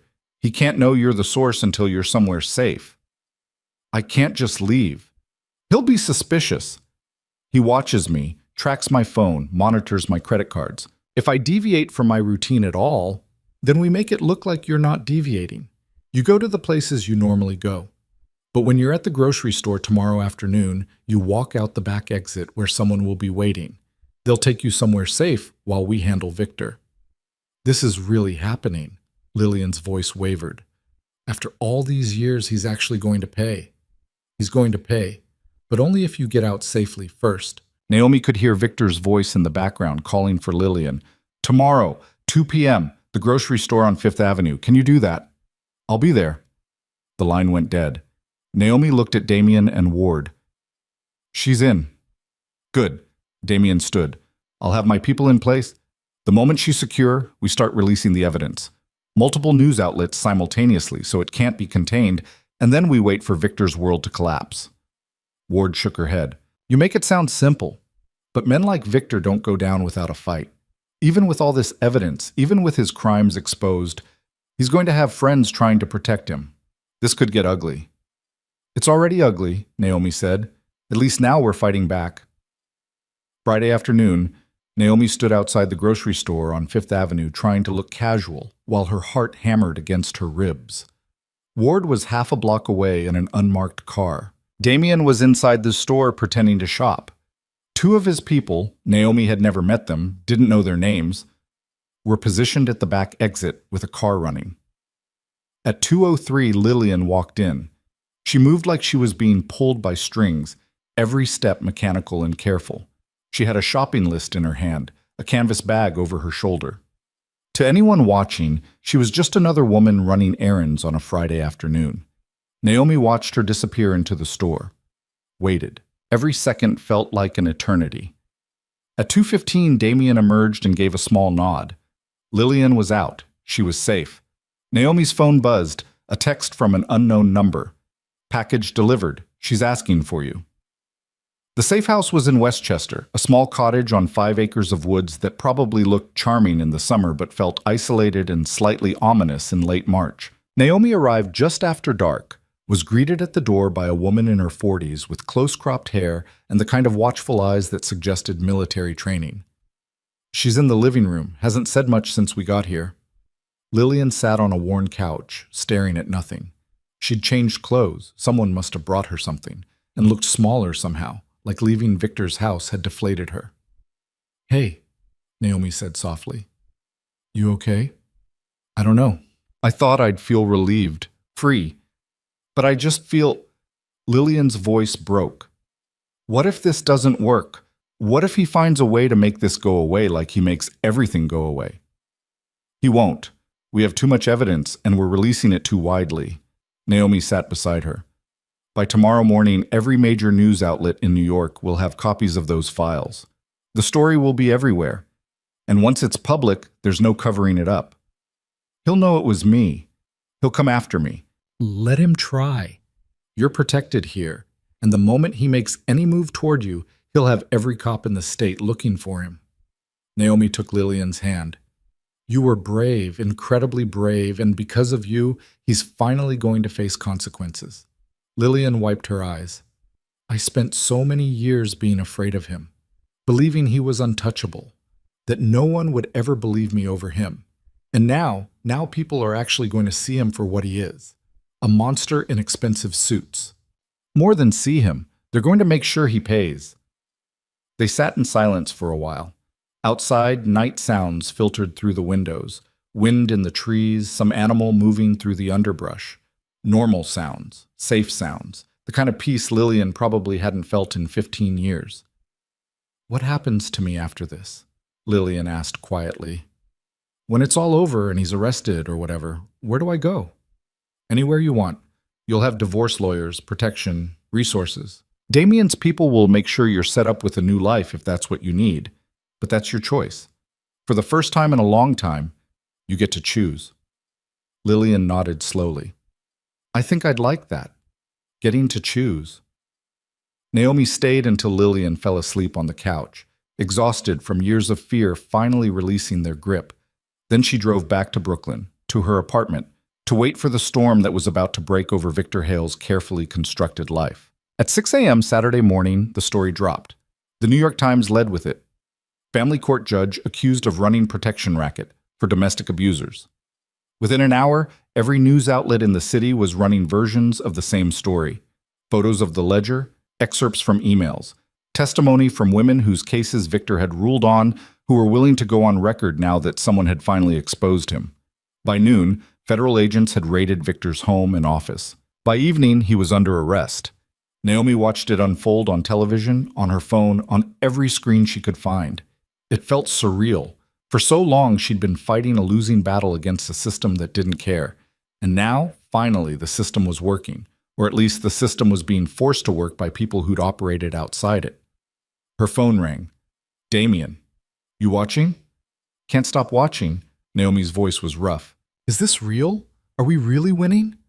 We're really winning. Victor's being held without bail. His lawyer friends are scrambling, but there's too much evidence to fight. And the DA's office just announced they're opening investigations into every case he ruled on for the past 10 years. What about the other names in the ledger? Warrants are being issued. Arrests are being made. It's a cascade effect. Each person who goes down is giving up someone else to save their own skin. Damien sounded tired but satisfied. It's going to take months to sort through all of this. But we did it, Naomi. We actually did it. Lillian did it. She's the brave one. You all were. You, Lillian, Ward, everyone who refused to accept that evil should win just because it's powerful. He paused. You should get some rest. This is going to get intense before it gets better. He was right. Over the next week, the story consumed the city. Reporters camped outside the courthouse. Victims came forward in droves, telling stories about cases Victor had sabotaged. The mayor called for reforms. The state legislature promised investigations. And through it all, Victor Hale sat in a cell and watched his empire crumble. Ward called on the 8th day. We got a problem. Victor's lawyers are arguing that the evidence was obtained illegally. They're filing motions to suppress everything from the safe and the computer. Naomi's stomach dropped. Can they do that? They can try. And if they succeed, most of our case disappears. The ledger, the emails, the financial records, all of it becomes inadmissible. Ward's frustration was evident. Without that evidence, we might not be able to convict him of anything more than assault on Lillian, and his lawyers are already building a defense for that. So everything we did was for nothing? Not nothing. We exposed him. We've already shut down his protection racket just by making it public. But in terms of actually putting him in prison for a long time, that's looking less certain. Naomi hung up and immediately called Damien. Tell me you have a backup plan. Working on it. The problem is that Lillian's testimony about the abuse is still solid. That evidence came from medical records, not the illegal search. But proving the broader conspiracy requires the documents from his safe, and if those get suppressed, he trailed off. I'm not giving up yet. There has to be a way to make the evidence legitimate. How? We can't exactly go back in time and get a warrant. No, but we might be able to find someone else who has access to that information legally, someone Victor shared it with, or someone who kept their own records. Damien's voice sharpened. I need to make some calls. I'll get back to you. 2 days later, Ward showed up at Naomi's apartment with news. We found something. One of the lawyers in Victor's ledger, a guy named Thomas Brennan, got scared when the arrest started. Came to us with his own records of payments to Victor. Dates, amounts, cases. It corroborates everything we found in Victor's safe, but it came from Brennan voluntarily. That makes it legal evidence. Is it enough? Combined with Lillian's testimony and the medical records and the victims willing to testify about their cases? Yeah, it's enough. Ward allowed herself a small smile. Victor's lawyers are still going to fight. This is going to be a long trial, but we have him. He's not walking away from this. Naomi felt something release in her chest.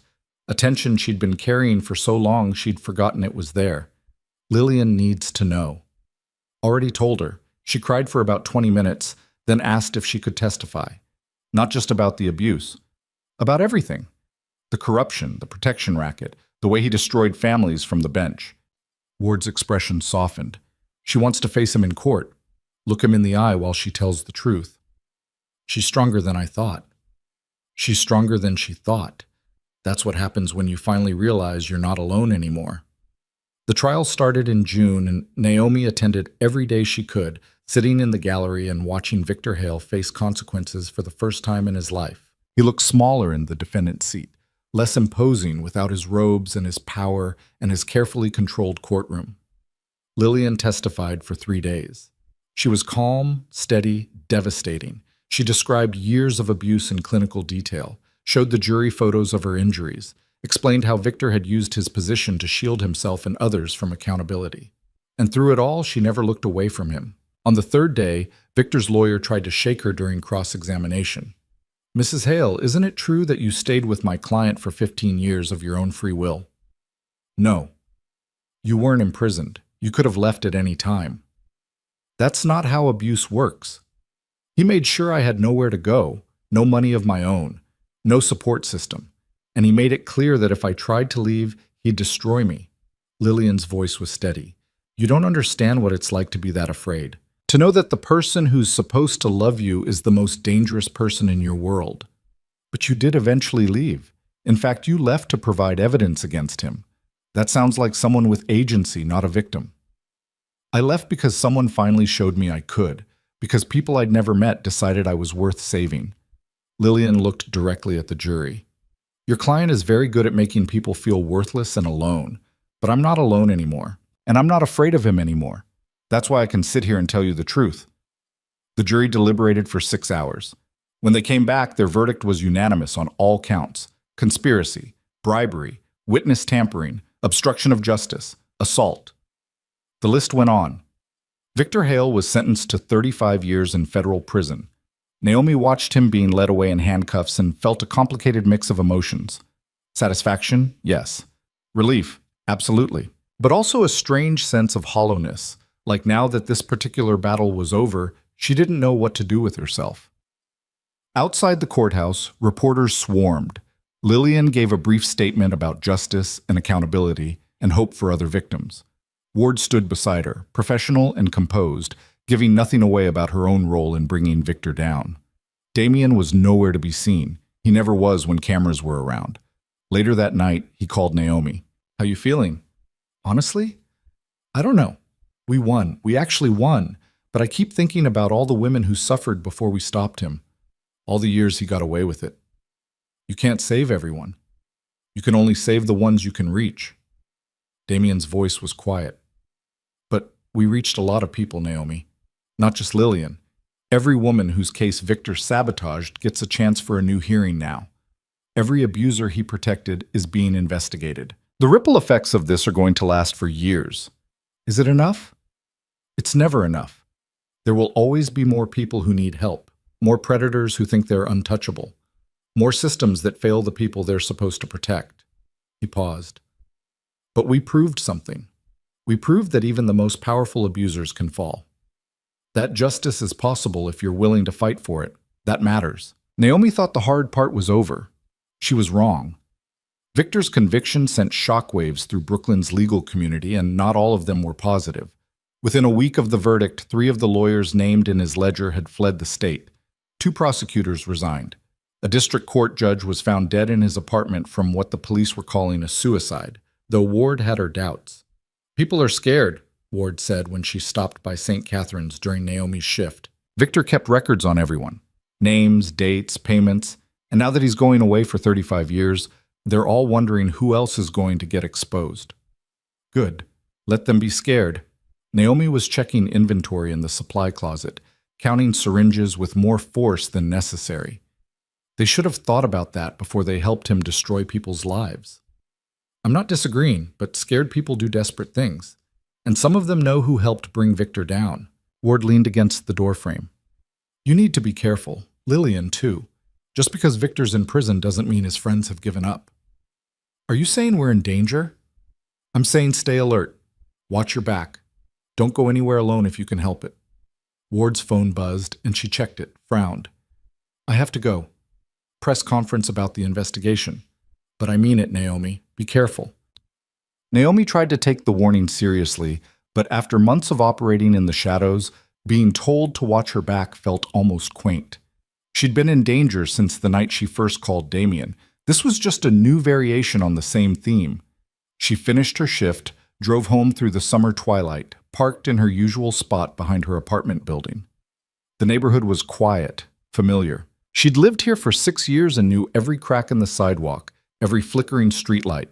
Nothing felt wrong. She was halfway to her door when someone grabbed her from behind. Naomi's training kicked in before her brain caught up. She drove her elbow back hard, felt it connect with ribs. Her attacker grunted but didn't let go. And then there was a second person, and a hand clamped over her mouth before she could scream. Easy, a voice said in her ear. Male, rough. We just want to talk. They dragged her toward a dark sedan idling at the curb. Naomi fought, kicked, tried to bite the hand covering her mouth. One of them hit her, a sharp crack across the face that made her vision blur. She tasted blood. Then there were shouts, running footsteps. Her attackers dropped her and ran. Naomi hit the pavement hard, scraped her hands trying to catch herself. Someone was beside her, helping her up. A neighbor maybe, or, "You okay?" Damien. Of course it was Damien. He'd probably been following her since she left the hospital. "Talk to me, Naomi." "I'm fine, just give me a second."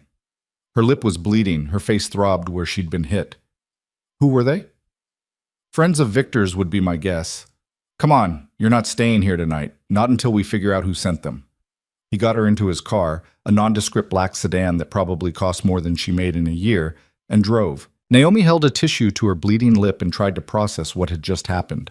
Someone had tried to grab her off the street, would have grabbed her if Damien hadn't been there. "How did you know?" she asked. "I've had people watching you since the trial ended. Ward was right to be worried. Victor's people are panicking, and panicked criminals make bad decisions." Damien took a corner too fast, checked his mirrors. "I should have been more careful, should have had someone closer." "You can't protect me 24/7. Watch me." His jaw was tight, and Naomi realized he was angry. Not at her, but at himself. "This is my fault. I pulled you into this mess, and now you're a target. I chose this. No one forced me. Choosing and understanding the consequences aren't the same thing. You're a nurse, not a soldier. You shouldn't have to worry about being grabbed off the street because you helped expose a corrupt judge." They ended up at a different safe house, this one in Queens. Smaller than the Westchester cottage, more urban, the kind of place that blended into the neighborhood so completely you'd never notice it was there. Damien got her inside, checked the windows, made sure the security system was armed. "Stay here tonight. Tomorrow we'll figure out next steps." "What about my shift? I have to work tomorrow."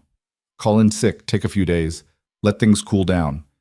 Damien pulled out his phone, made a call. It's me. Yeah, she's safe. Get Ward over here. We need to talk strategy. He hung up, looked at Naomi. I'm not leaving you alone until we know who sent those men. You can't babysit me forever. I can until the immediate threat is handled. He disappeared into the kitchen, came back with ice wrapped in a towel. For your face. Naomi pressed it to her swelling cheek and tried not to feel grateful. She was supposed to be strong, independent, capable of taking care of herself.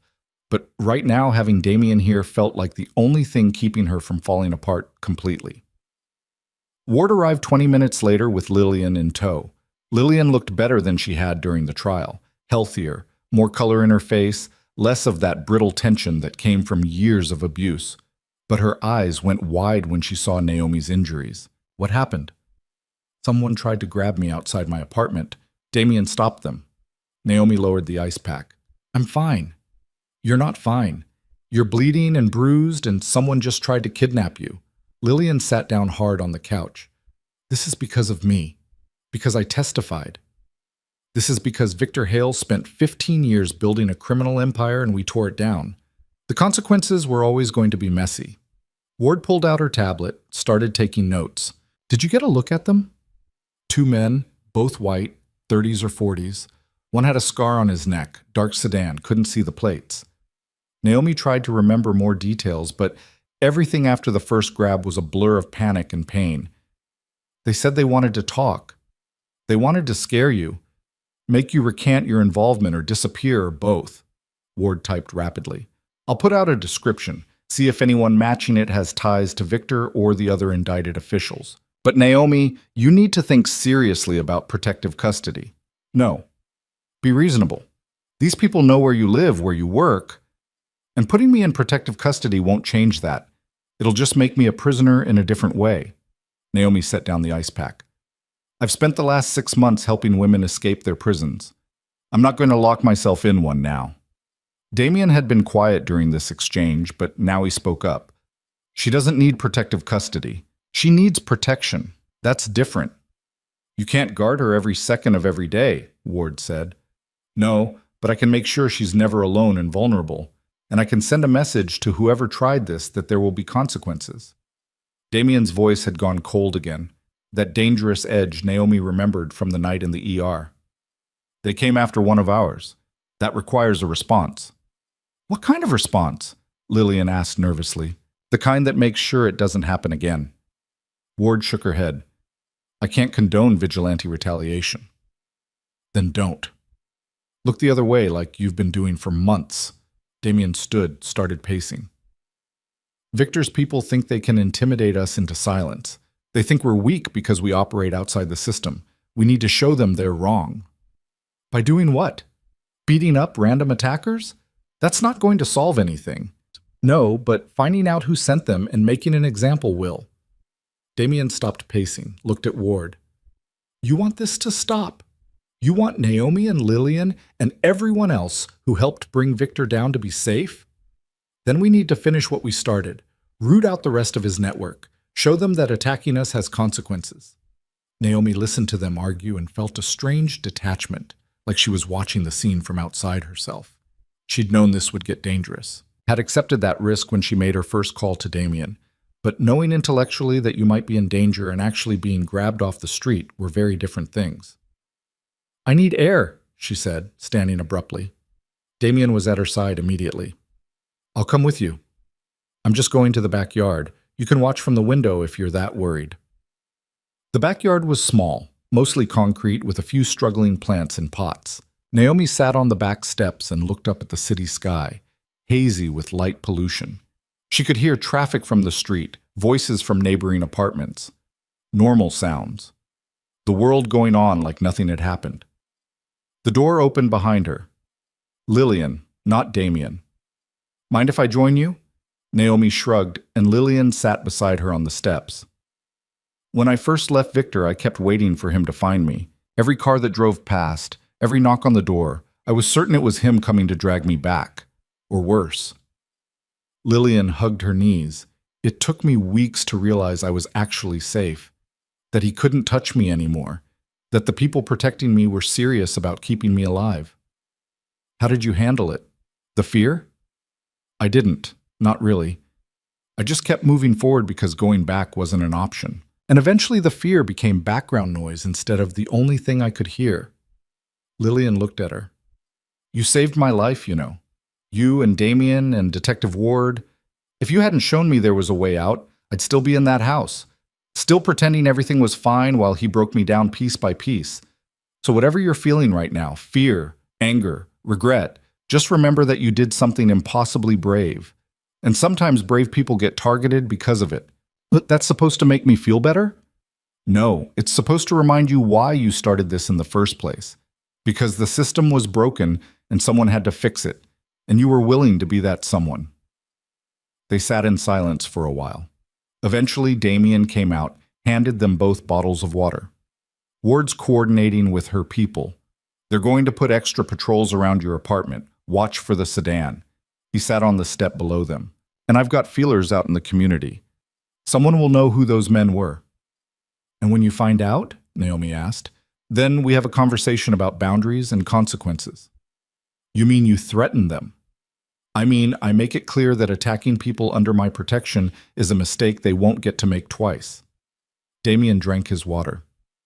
I know you don't like the violent parts of what we do. I get that. But sometimes violence is the only language certain people understand. And right now, Victor's friends need to understand that we're not backing down.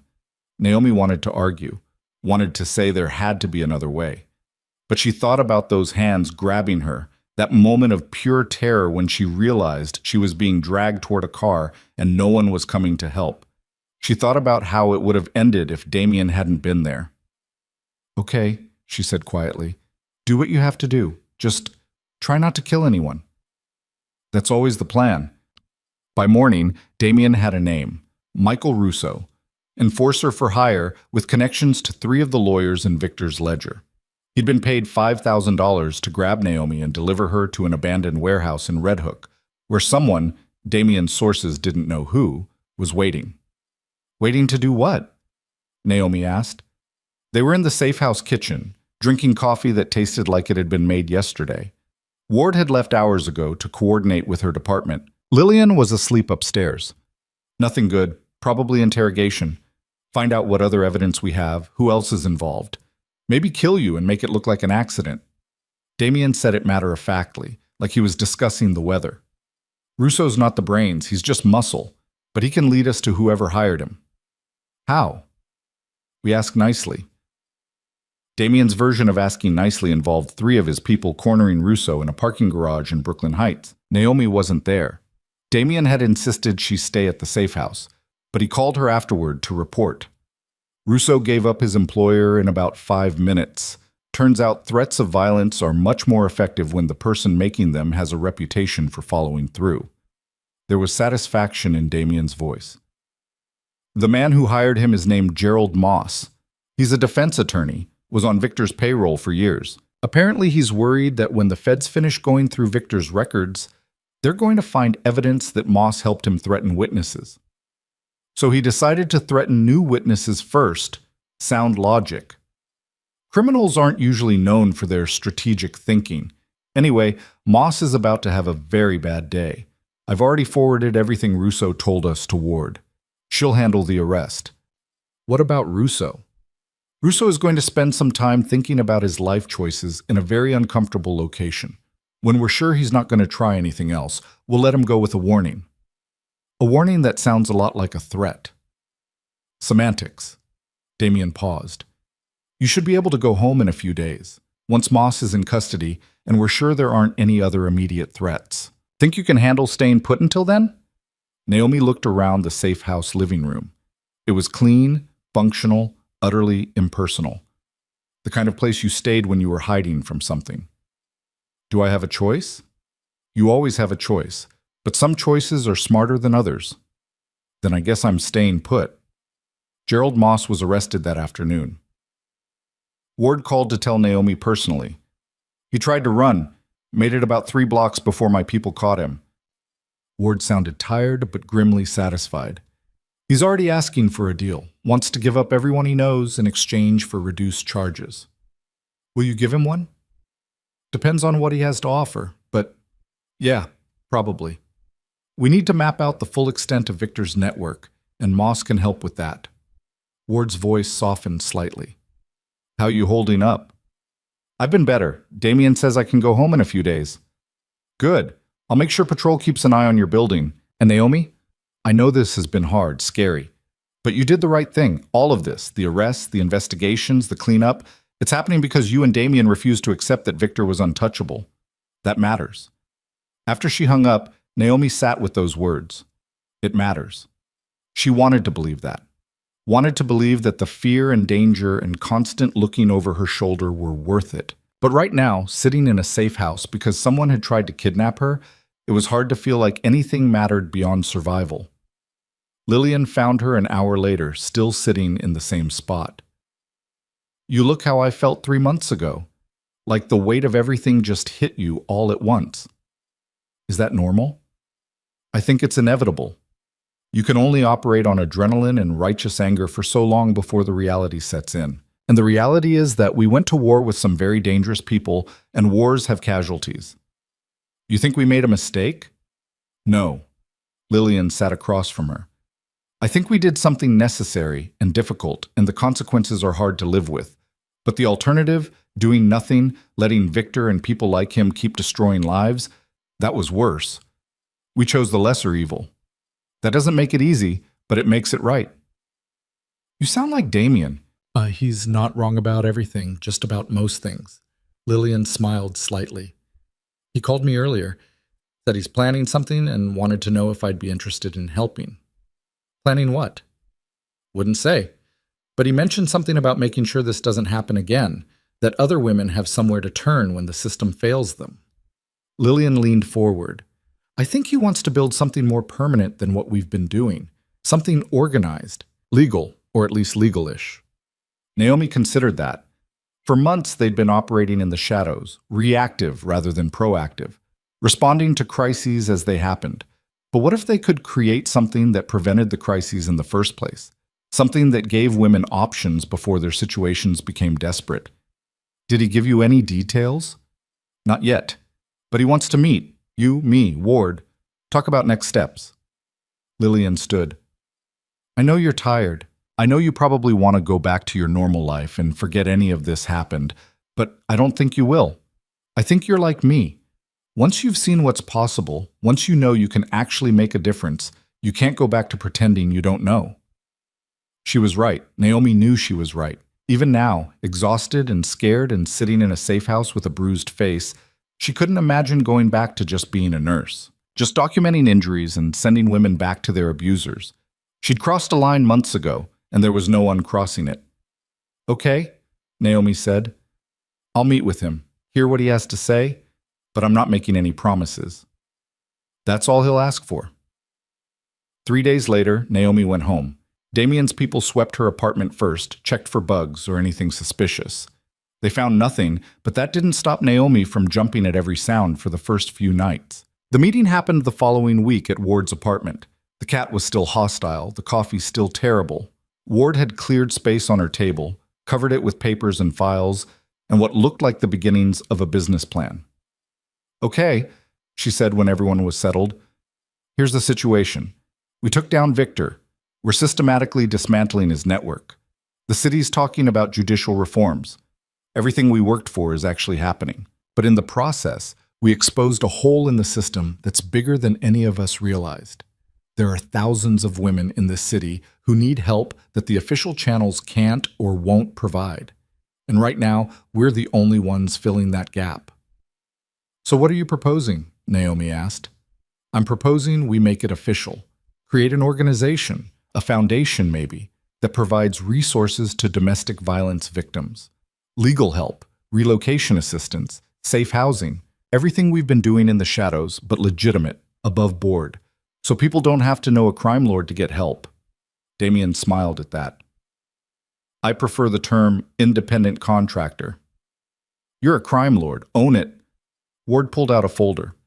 I've been talking to lawyers. We can set this up as a nonprofit, get funding from grants, donations, maybe even government sources once we prove we can do the work. But we'll need people to run it. People who understand the problem and aren't afraid to bend rules when necessary. You want us to run a domestic violence nonprofit. Naomi tried to wrap her head around it. Us, the people who've been operating illegally for months. Who better? You know what victims need because you've been helping them directly. You know how the system fails because you've been working around it.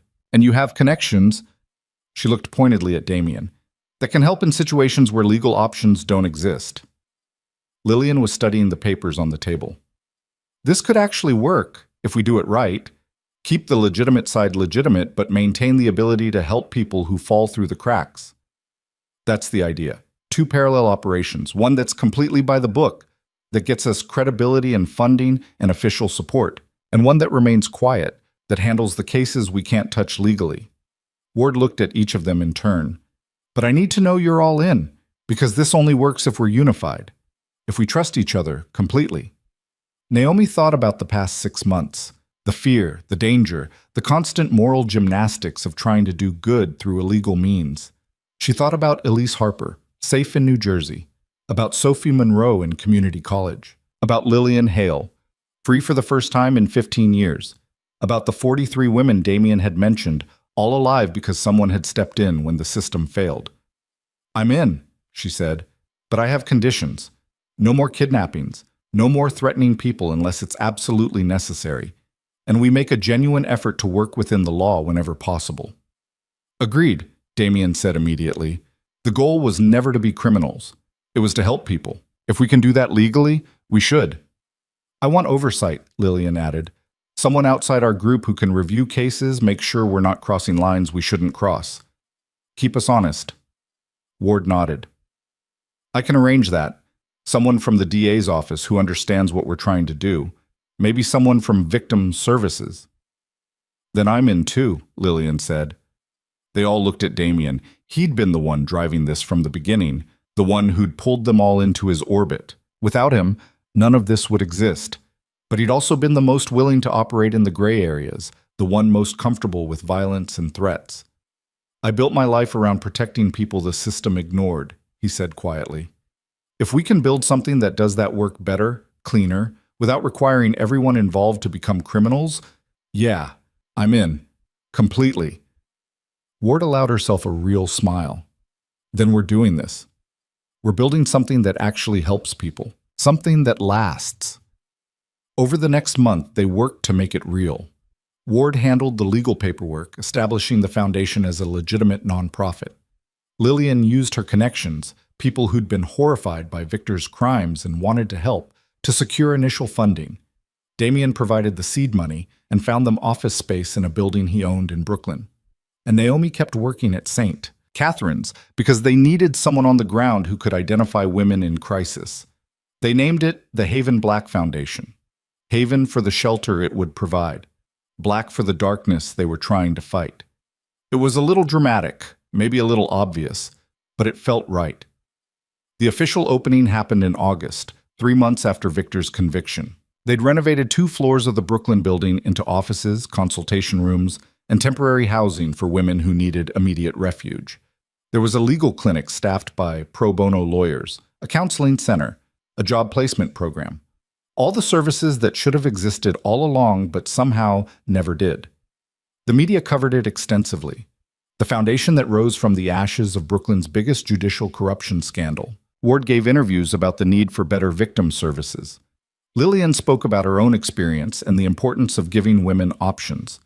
Damien stayed out of the spotlight entirely, but his money and connections made everything possible. And Naomi stood in the newly renovated space, watching women arrive to get help, and felt something she hadn't felt in a long time. Hope. You did good, Damien said, appearing beside her with his usual silent approach. This is really going to help people. We all did good. This doesn't happen without everyone contributing. Maybe. But it started with you. That night in the ER when you called out Marcus. When you decided enough was enough. Everything else followed from that. He looked around the space. You changed things, Naomi. Changed me too, if I'm being honest. How? I've spent years punishing bad people, making them pay for their crimes. But this, helping victims, giving them resources, building something that lasts, this is better.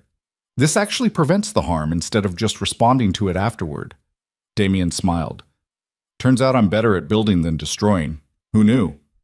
Before Naomi could respond, the door opened and a young woman walked in. Early 20s, bruises on her arms, poorly hidden by long sleeves. She looked around nervously, like she might bolt at any second. Naomi recognized that look, had seen it 100 times in her ER. She walked over, kept her voice gentle. Hi, welcome to Haven Black. How can we help you today? The woman's eyes filled with tears. I heard you help people. People who can't go to the police, who have nowhere else to turn. Is that true? It's true. You're safe here. Whatever you need, we'll figure it out together. Naomi guided her toward one of the consultation rooms. What's your name? Sarah. Sarah Chen. And just like that, the work continued. Sarah Chen's case turned out to be more complicated than most. Her boyfriend wasn't just abusive. He was a software engineer at a major tech company with enough money to hire lawyers who made Gerald Moss look like an amateur. He'd already filed a restraining order against her, claiming she was unstable and violent. Had documentation from a therapist he'd paid off.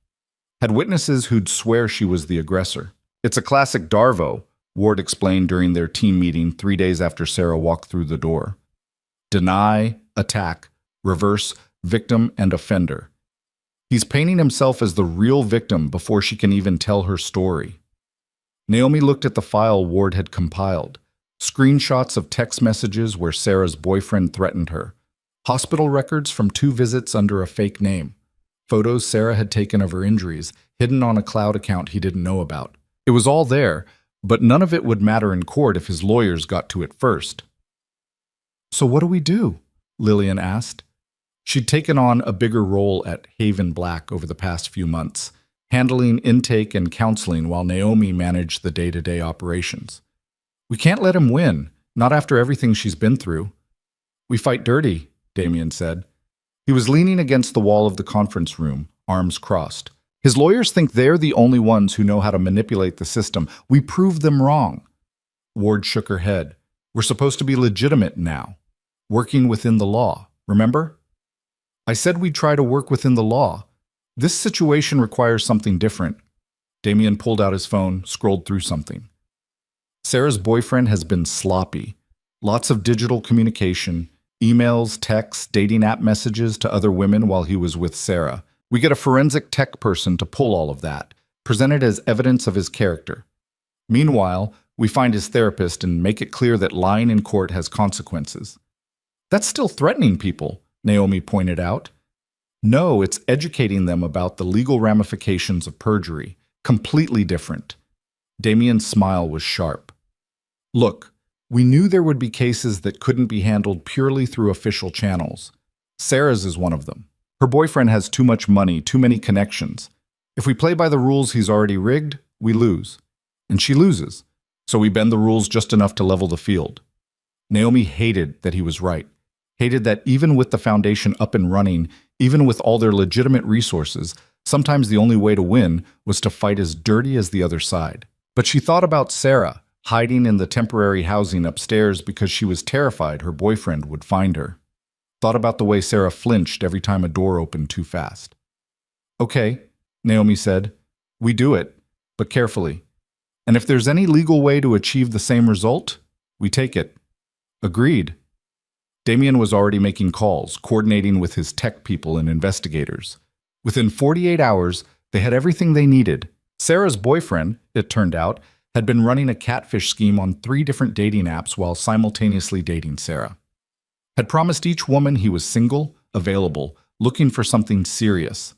The messages were damning, manipulative, controlling, escalating to verbal abuse when the women didn't respond fast enough. Not illegal exactly, but definitely evidence of a pattern. The therapist was easier. One conversation with Ward, one reminder about the penalties for perjury and professional ethics violations, and suddenly he was recanting his assessment. Turned out he'd only met Sarah's boyfriend twice, hardly enough for a legitimate diagnosis. He'd be happy to revise his report. The restraining order hearing happened 2 weeks later. Sarah's boyfriend showed up with 2 lawyers and the kind of confidence that came from never having faced real consequences. He testified smoothly, painting Sarah as unstable and dangerous. said he feared for his safety. Then Ward took the stand as a witness, presented the dating app messages, the revised therapist report, hospital records showing a pattern of injuries consistent with abuse, and finally, testimony from two of the other women he'd been seeing who'd come forward after Ward tracked them down. The judge, a woman in her 60s who'd been on the bench for 20 years and had probably seen every manipulation tactic in the book, denied the restraining order against Sarah and granted one in her favor instead. Sarah's boyfriend left the courthouse looking like he'd been hit by a truck. "We won," Sarah said afterward, tears streaming down her face. "I can't believe we actually won." "You won," Naomi corrected. "You were brave enough to ask for help, to tell the truth. We just made sure people listened." But it didn't end there. 3 days later, Damien called with news. Sarah's boyfriend violated the restraining order, showed up at her work, tried to force her into his car. Security stopped him. Cops arrested him. There was satisfaction in Damien's voice. "He's in custody. Bail hearing tomorrow." "Will they keep him locked up?" "Ward's pushing for it. And with the violation on top of everything else, there's a good chance. But Naomi..." Damien paused. "This is going to keep happening. We're going to keep running into cases where the system almost fails, where we have to push and bend and sometimes break the rules to make sure justice actually happens. You okay with that?" Naomi thought about it, really thought about it. They'd built Haven Black to be legitimate, to work within the system, but the system was still broken in fundamental ways, still biased toward people with money and power, still failed victims more often than it helped them. "I'm okay with it as long as we're honest about what we're doing, as long as we don't pretend we're purely altruistic heroes.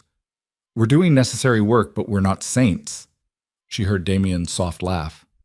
"What?" "Nothing, just, you've come a long way from the nurse who was terrified to make one phone call.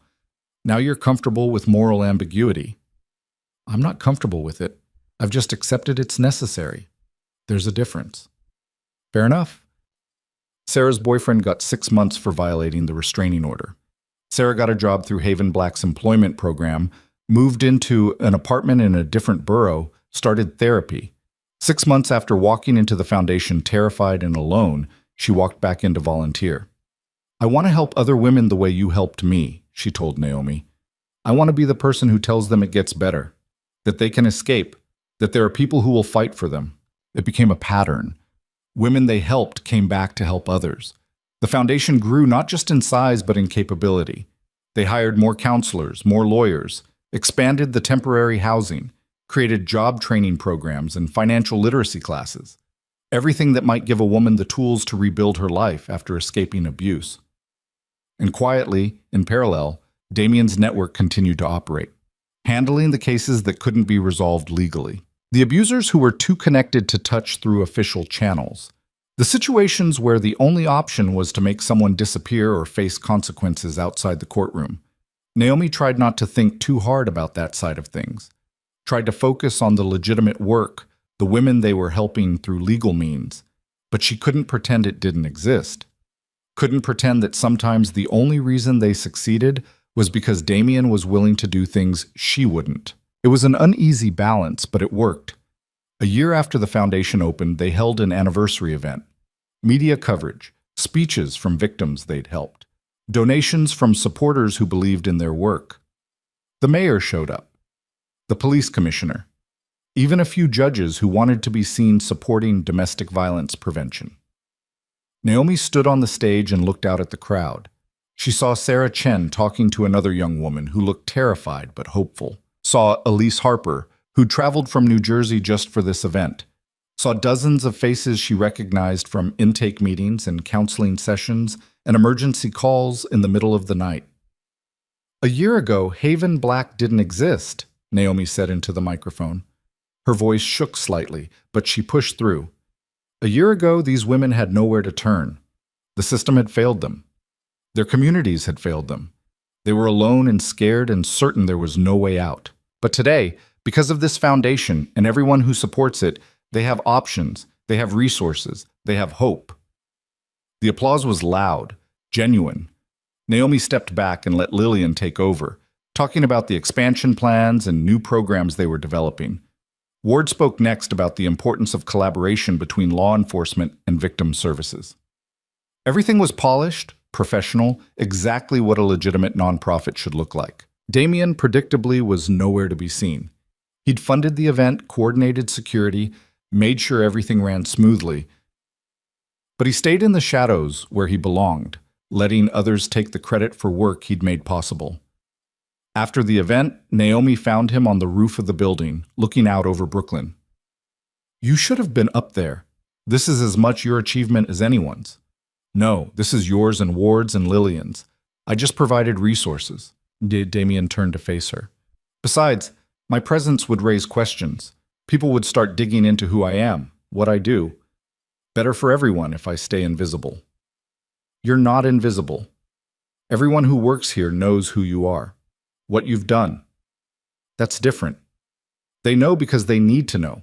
The public doesn't need to know that a crime lord helped start Brooklyn's most successful domestic violence nonprofit. That would undermine everything we've built." Naomi leaned against the railing beside him. "Are you still a crime lord after everything that's changed?"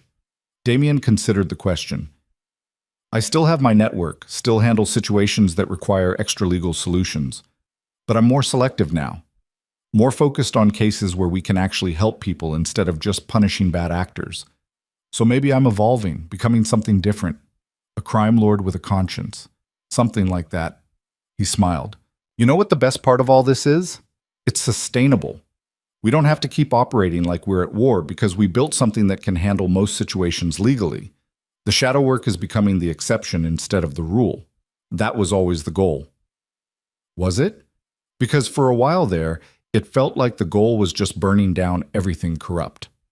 That was the beginning. But you can't build anything permanent on ashes. You need a foundation, structure, legitimacy. We have that now. Everything else is just cleanup." They stood in comfortable silence, watching the city lights come on as evening fell. Somewhere down there, a woman was being hurt. Another was planning her escape. Another was walking into a police station or a shelter, or maybe, if she was lucky, into Haven Black. The cycle of violence continued because it always continued. But now there were more people fighting back, more resources, more hope. The real test came 3 months later when Lillian got a call that changed everything. "It's Victor," she said, bursting into Naomi's office. Her face was pale. "He's dying, pancreatic cancer stage 4. His lawyer wants me to visit him in prison, says he's asking for me." Naomi set down her pen. "You don't have to go. You don't owe him anything." "I know, but—" Lillian sat down heavily. "Part of me needs to see him, to look him in the eye one last time and know that he can't hurt me anymore, that I won, that I survived him." "And the other part?" "The other part is terrified that seeing him will undo all the healing I've done, that I'll walk into that prison and turn back into the scared woman who couldn't leave." "You won't. You're not that woman anymore. You haven't been for a long time." Naomi came around the desk, sat beside her. "But if you want to go, you don't have to go alone. I'll come with you. Ward will come. Damien will probably insist on coming, even though he definitely shouldn't be anywhere near a prison." Lillian laughed wetly. "Yeah, that seems like a bad idea." They settled on Naomi and Ward. 2 days later, they made the drive to the federal correctional facility where Victor was being held. The prison was gray and institutional, exactly what Naomi expected. They went through security, surrendered their phones, followed a guard through multiple locked doors to the medical wing. Victor Hale looked nothing like the imposing judge who terrorized Brooklyn's courts. Cancer had stripped away at least 40 pounds. His skin was yellow, his eyes sunken. He was shackled to the hospital bed, even though he clearly wasn't capable of harming anyone. He looked up when they entered, and something flickered in his eyes. Recognition, maybe regret, though Naomi doubted it. "Lillian, you came." "I came." Lillian's voice was steady. She stood at the foot of the bed, made no move to get closer. "What do you want, Victor?" "To apologize. To explain, to—" He coughed, a wet, rattling sound. "To make amends before I die. You can't make amends for what you did. Not to me. Not to all the people you hurt from the bench. Not in whatever time you have left." Lillian's hands were shaking, but her voice stayed strong. "But I'll listen. Say what you need to say." Victor talked for 20 minutes. About his childhood, his father's expectations, the pressure to be perfect. About how the power corrupted him gradually. how it became easier to take bribes than stand up to the powerful men offering them, about how he'd convinced himself that Lillian deserved the violence, that she was the problem, not him. It was a masterclass in self-justification dressed up as confession. Naomi watched Lillian's face harden as Victor spoke, watched her realize that even dying, even facing the end of everything, Victor Hale couldn't actually take responsibility for his actions. When he finally stopped talking, Lillian was quiet for a long moment. "You know what's funny?" she said finally. "I spent 15 years believing you were this unstoppable force, this powerful man who controlled everything and everyone. But you were just a coward, a small, scared man who hurt people to feel big. And now you're dying alone in a prison hospital, and I get to walk out of here and live the life I built without you." She leaned forward slightly. "I forgive you, Victor. Not because you deserve it, not because you've earned it, but because carrying hatred for you was poisoning me, and I'm done being poisoned by anything you did. You don't get to take up space in my head anymore." She turned and walked out without waiting for his response. Ward and Naomi followed. In the parking lot, Lillian broke down, sobbed against Naomi's shoulder while Ward stood guard, making sure no one bothered them. It took 10 minutes for her to compose herself enough to speak. "I thought seeing him would give me closure, but he's the same person he always was. Even dying, even after losing everything, he can't admit he was wrong, can't accept responsibility."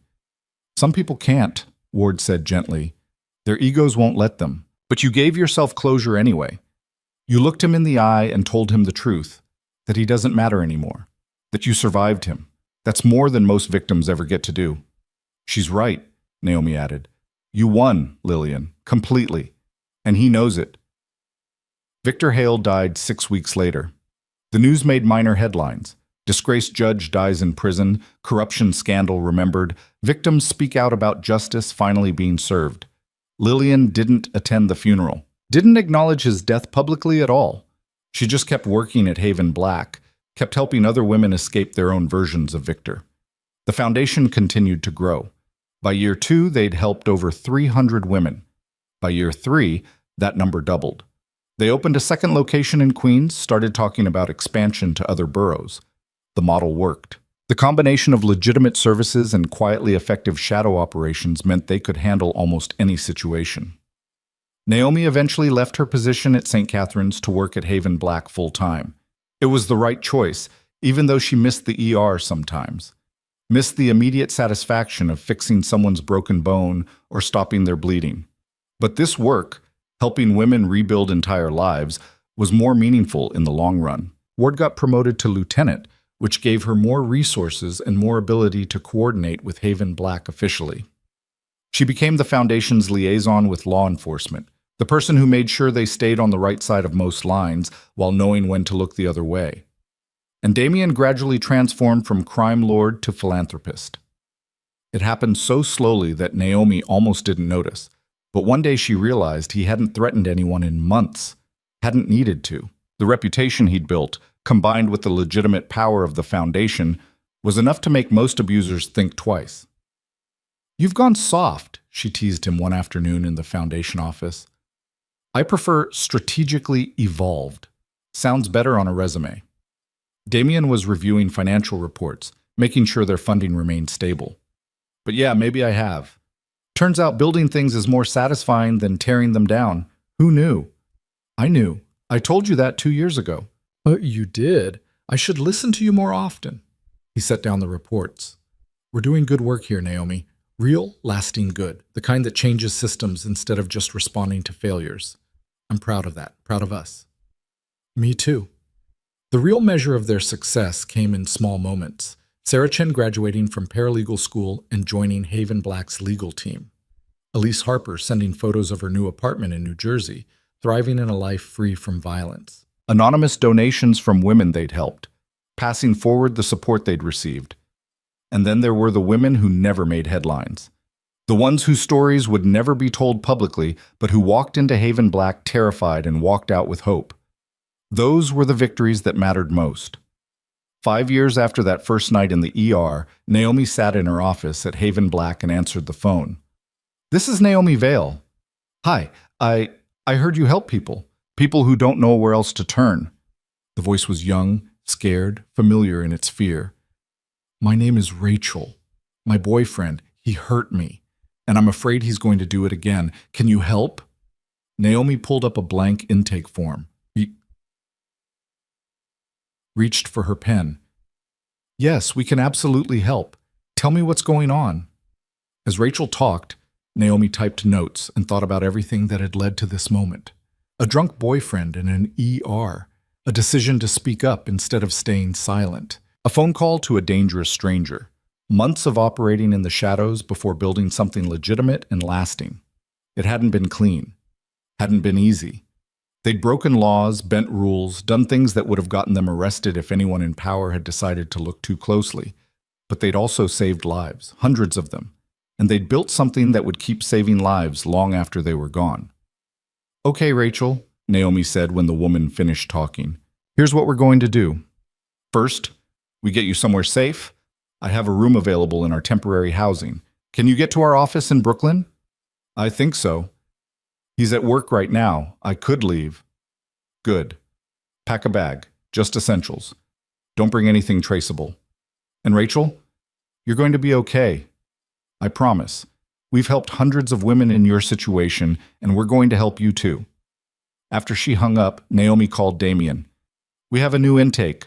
Domestic violence, immediate threat. I'm putting her in temporary housing tonight. What do you need? Just security. Make sure her boyfriend doesn't track her here, and maybe... Naomi hesitated. Maybe check into him. See if there's anything we can use if she decides to press charges. Already on it. I'll have a full profile by tonight. This was the work now. The rhythm they'd established. Legitimate help first, shadow operations as needed, clean solutions when possible, dirty ones when necessary. It wasn't perfect, wasn't pure, but it was effective, and in the end, that was what mattered. That evening, Rachel arrived at Haven Black with a backpack and terror in her eyes. Naomi met her at the door, walked her through intake, got her settled in temporary housing, explained the resources available, counseling, legal help, job placement, relocation assistance if needed, everything that might help Rachel build a new life. Why are you doing this? Rachel asked at one point. Why do you care about some random woman you've never met? Naomi thought about Elise Harper, about Sophie Monroe and Sarah Chen and Lillian Hale and all the others, about the nurse she'd been 5 years ago, documenting injuries and sending women back into hell because that was the protocol. Because someone has to, she said simply. Because the system fails people like you every day, and we decided that wasn't acceptable. So we built something better. Will I really be okay? Can I really escape him? Yes. It won't be easy. There will be hard days and setbacks and moments when you want to give up, but you'll have support, resources, people who understand what you're going through because they've been there too. Naomi squeezed Rachel's hand. You're not alone anymore. That's the most important thing to remember. Whatever happens next, you don't have to face it alone. Rachel started crying then, the kind of tears that came from years of fear finally releasing. Naomi sat with her until she calmed down, until exhaustion took over and Rachel fell asleep on the couch in her new temporary home. Walking out of the building later, Naomi found Damien waiting by his car. How's she doing? Scared, hopeful. Same as they all are at the beginning. Naomi leaned against the car beside him. Her boyfriend has priors. 2 arrests for assault, both charges dropped when the victims refused to testify. Classic pattern. Want me to handle it? Not yet. Let's see if Rachel wants to press charges. Give the system a chance to work first. Naomi smiled slightly. We're legitimate now, remember? We try the legal route before resorting to threats. Look at you, all grown up and procedural. Damien's tone was teasing. What happened to the nurse who broke protocol to call out an abuser in front of everyone? She learned that sometimes you need both approaches, the public fight and the private one, the legal pressure and the illegal backup. You taught me that. I taught you a lot of things, most of them probably illegal. Yeah, well, I'm a surprisingly good student. They stood in comfortable silence, watching the Brooklyn street life flow past. Somewhere in the city, another woman was being hurt. Another was planning her escape. Another was gathering courage to ask for help. The cycle continued because violence was older than civilization and harder to kill than cockroaches. But now there were people fighting back with resources and strategy, and a refusal to accept that evil should win just because it was powerful. There were women like Lillian who transformed from victims to advocates. Women like Sarah who'd found strength they didn't know they had. Women like Rachel who were taking their first steps toward freedom. And there was Haven Black standing as proof that the system could be changed if you were willing to work within it and around it and occasionally against it. That justice was possible even when the law failed. That hope existed even in the darkest situations. Naomi's phone buzzed. Another call. Another woman needing help. She answered it without hesitation, already pulling up a new intake form in her mind. "This is Naomi Vale. How can I help you?" The work continued. It would always continue. But now when women called asking if there was hope, Naomi could say yes with absolute certainty. Because she'd helped build that hope with her own hands, brick by brick, woman by woman, until it became something real and lasting and impossible to destroy. That was enough. More than enough. It was everything. It was